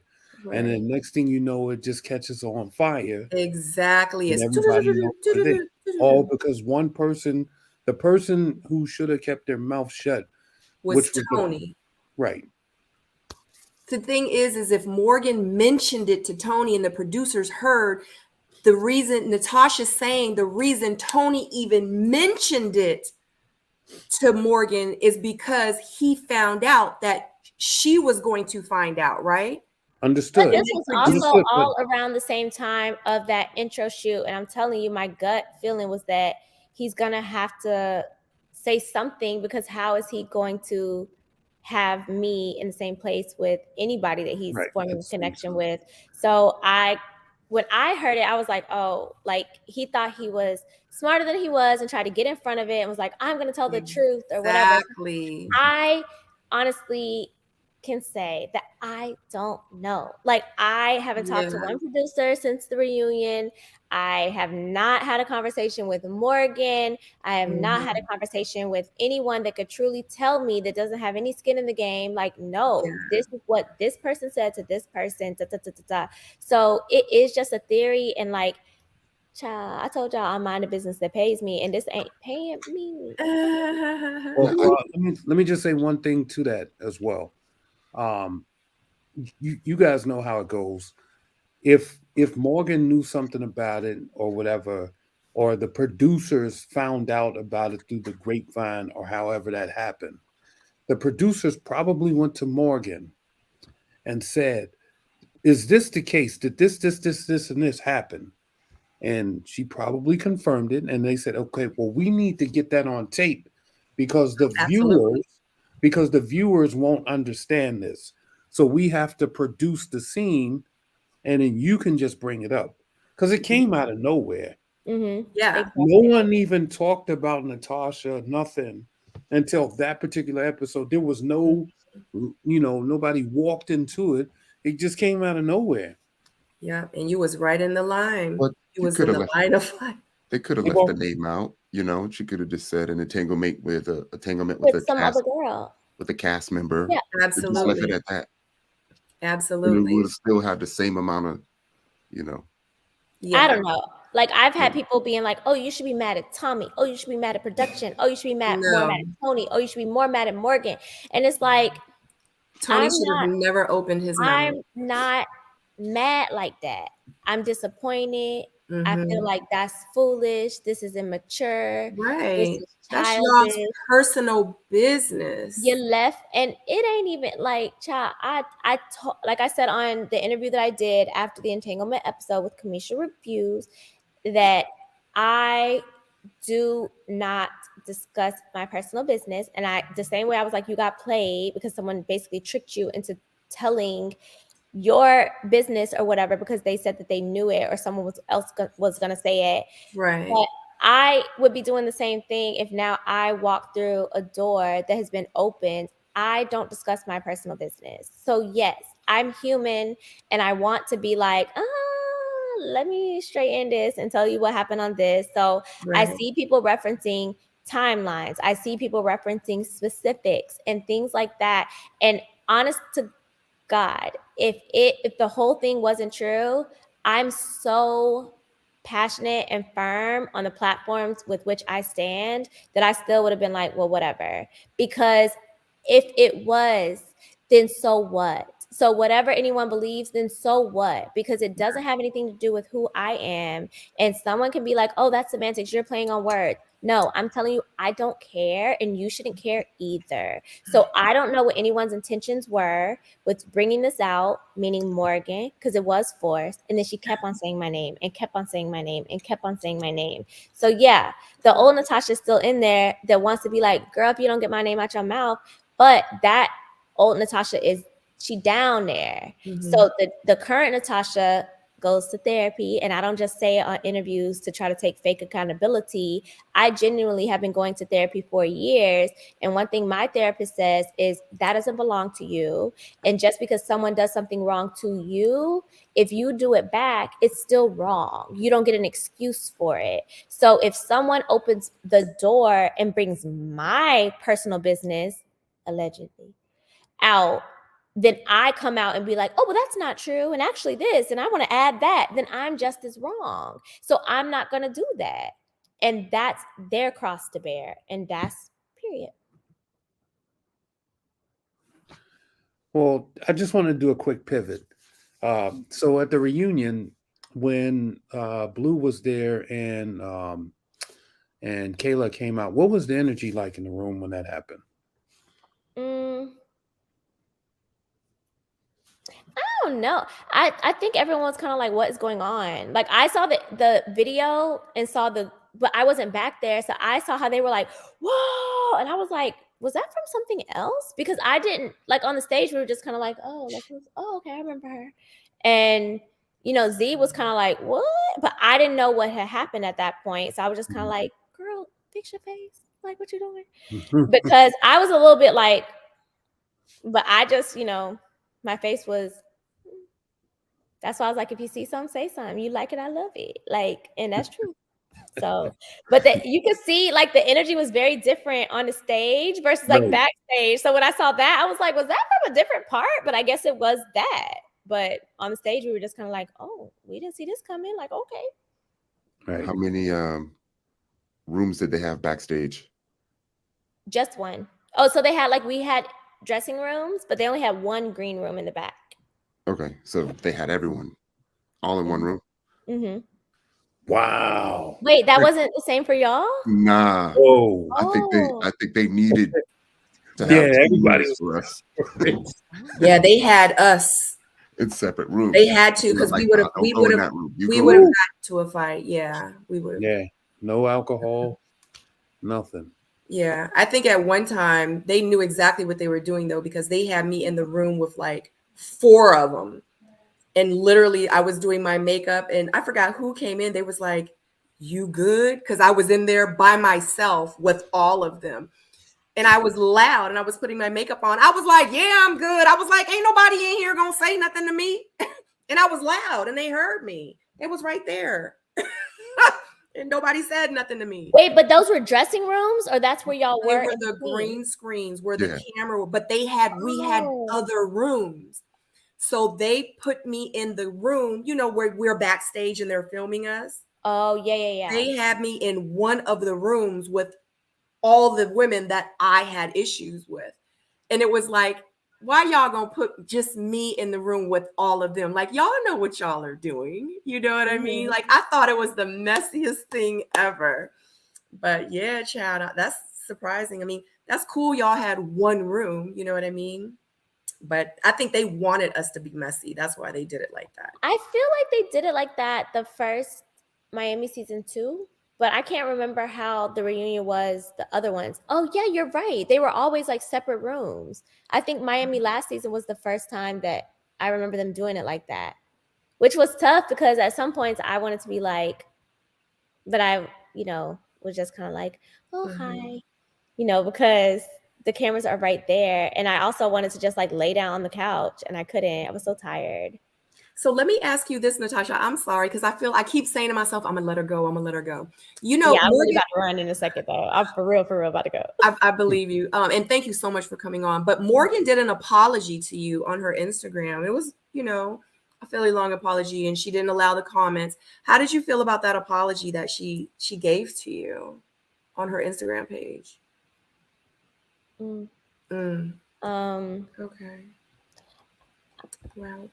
I mean, I feel like it was responsive, not to the behavior, but responsive to the backlash that she was receiving publicly for her behavior. And had that not been received, I don't think there would have been an attempt to issue said apology. So I don't think that it was focused on her wrong, but more so focused on changing what people thought of her. Yeah, so I think it was very changing the narrative. And it's like, oh, so this person said I should have apologized publicly. Let me apologize publicly. So I didn't receive it as a conscious effort and truly, with any kind of like desire to see how I was doing or if that really bothered me, because she jumped to the conclusion saying that she's sorry for the pain and hurt or something like that she caused. Like, I'm not in pain and I'm not hurt. So, you know what I'm saying? Like, I just don't feel like it was like at this big age, like, you know how to say a genuine apology and saying, I'm sorry if you felt a way about what I said. That's not an apology. And I just, like I said, I feel like it was motivated not by, that's messed up what I did, I'm gonna do it this way, you know, whatever, because there was so much opportunity for both of them to say something to me about what was gonna come out on the show, but it was just kind of like, oh, I'm sorry, before you see it, like, I'm sorry, da-da-da. And it's just like, when I saw it, I was like, oh, dang, I didn't see all of that. Like, I didn't expect all of that. And, you know, whatever. I felt like it was very distasteful to say. It was very immature, but also just very, like, insecure. Like, to say that. You would never be able to get me to say that about someone else ever. Like, it's ridiculous. And again, I can't really expect people to see things, understand things the way that I do, but I don't see making it to the end if you're not walking away with a true love interest as a reward. So the fact that I went home the first night saved me a lot of wasted time, energy, and effort. So I don't think that makes anyone the lowest hanging fruit. And I just feel like the proof is in the pudding, and things would have been different had I stayed, and I didn't, and just run with that. But like, how am I beautiful the first night? But then you want to say like, no, she's not. But at the end of the day, like, my insides match my outside. So I didn't need her apology. And I think it was very self-serving. I just did that. And just to close, I will say, because I know, we probably drove Tony to the ground a little bit, but I will say I did like how he responded. And I said that in our review. I responded when she did make that statement about the low-hanging fruit and all of that stuff, and how he really came to bat, to say, look, I'm not going to sit here and watch you disrespect this woman or whatever. So I did appreciate that. And honestly, that's what got him a response to his messages, because I was not talking to him. And, he did say that there was a lot more to that and they didn't show it. And it got like heated from there. And that's why he messaged me the day before. It was like, you'll see, I never disrespected you and blah, blah, blah, blah, blah. And I'm like, hold on now, you're not innocent because, this. So you were still doing things that were inappropriate. So if you really gonna learn from this and grow from this, like, really lean into it and see where you had room to grow, and stop saying like, well, this is why I did this, but I did this good, and this is why I did this, or said this, or this person made me do it. You still have fault here. Like, learn from it. I'm not going to teach you nothing, but you can learn from it, and then you can really benefit in your next relationship. But in that moment, to see that he wasn't the one that like brought it out on camera, I was like, all right, well, he wasn't lying about that part. You know what I'm saying? And, that's why I was like, well, I'll see what else he has to say. So again, I forgive because that's what I'm supposed to do. But as far as, moving on from it or changing my opinions are still valid about everyone involved in this situation. Yeah. No. Well, I appreciate you coming on tonight. I appreciate the fact that we were able to connect, especially even before this. Like, I would have had no idea that this would have happened. But thank you so much. You're so kind. You have such a kind and sweet spirit about you, even for the 30 seconds. So, and just remember, just because you had the small time doesn't mean that you didn't make a big impact. So absolutely, you're more than welcome. So other than that, thank you so much, guys. I know you have to run, Natasha. I'm not going to keep you on anymore, but did you have any last words, or? I will just say that I genuinely appreciate that. And, I literally just showed one of my friends today. This is so corny. I can't believe I'm saying this, but I started saying this, so I'm going to keep saying it. after I came back from, doing like the first day of like interviews and like, taking those photos that were like the main like cast photos, I recorded like a video on my phone where I was like, oh, we just finished this. Like, I can't wait to meet, like, I'm about to meet the love of my life. I can't wait to meet you. And like, I wonder what your name going to be and what you're going to be like and da da da da da. And I was like, how corny am I?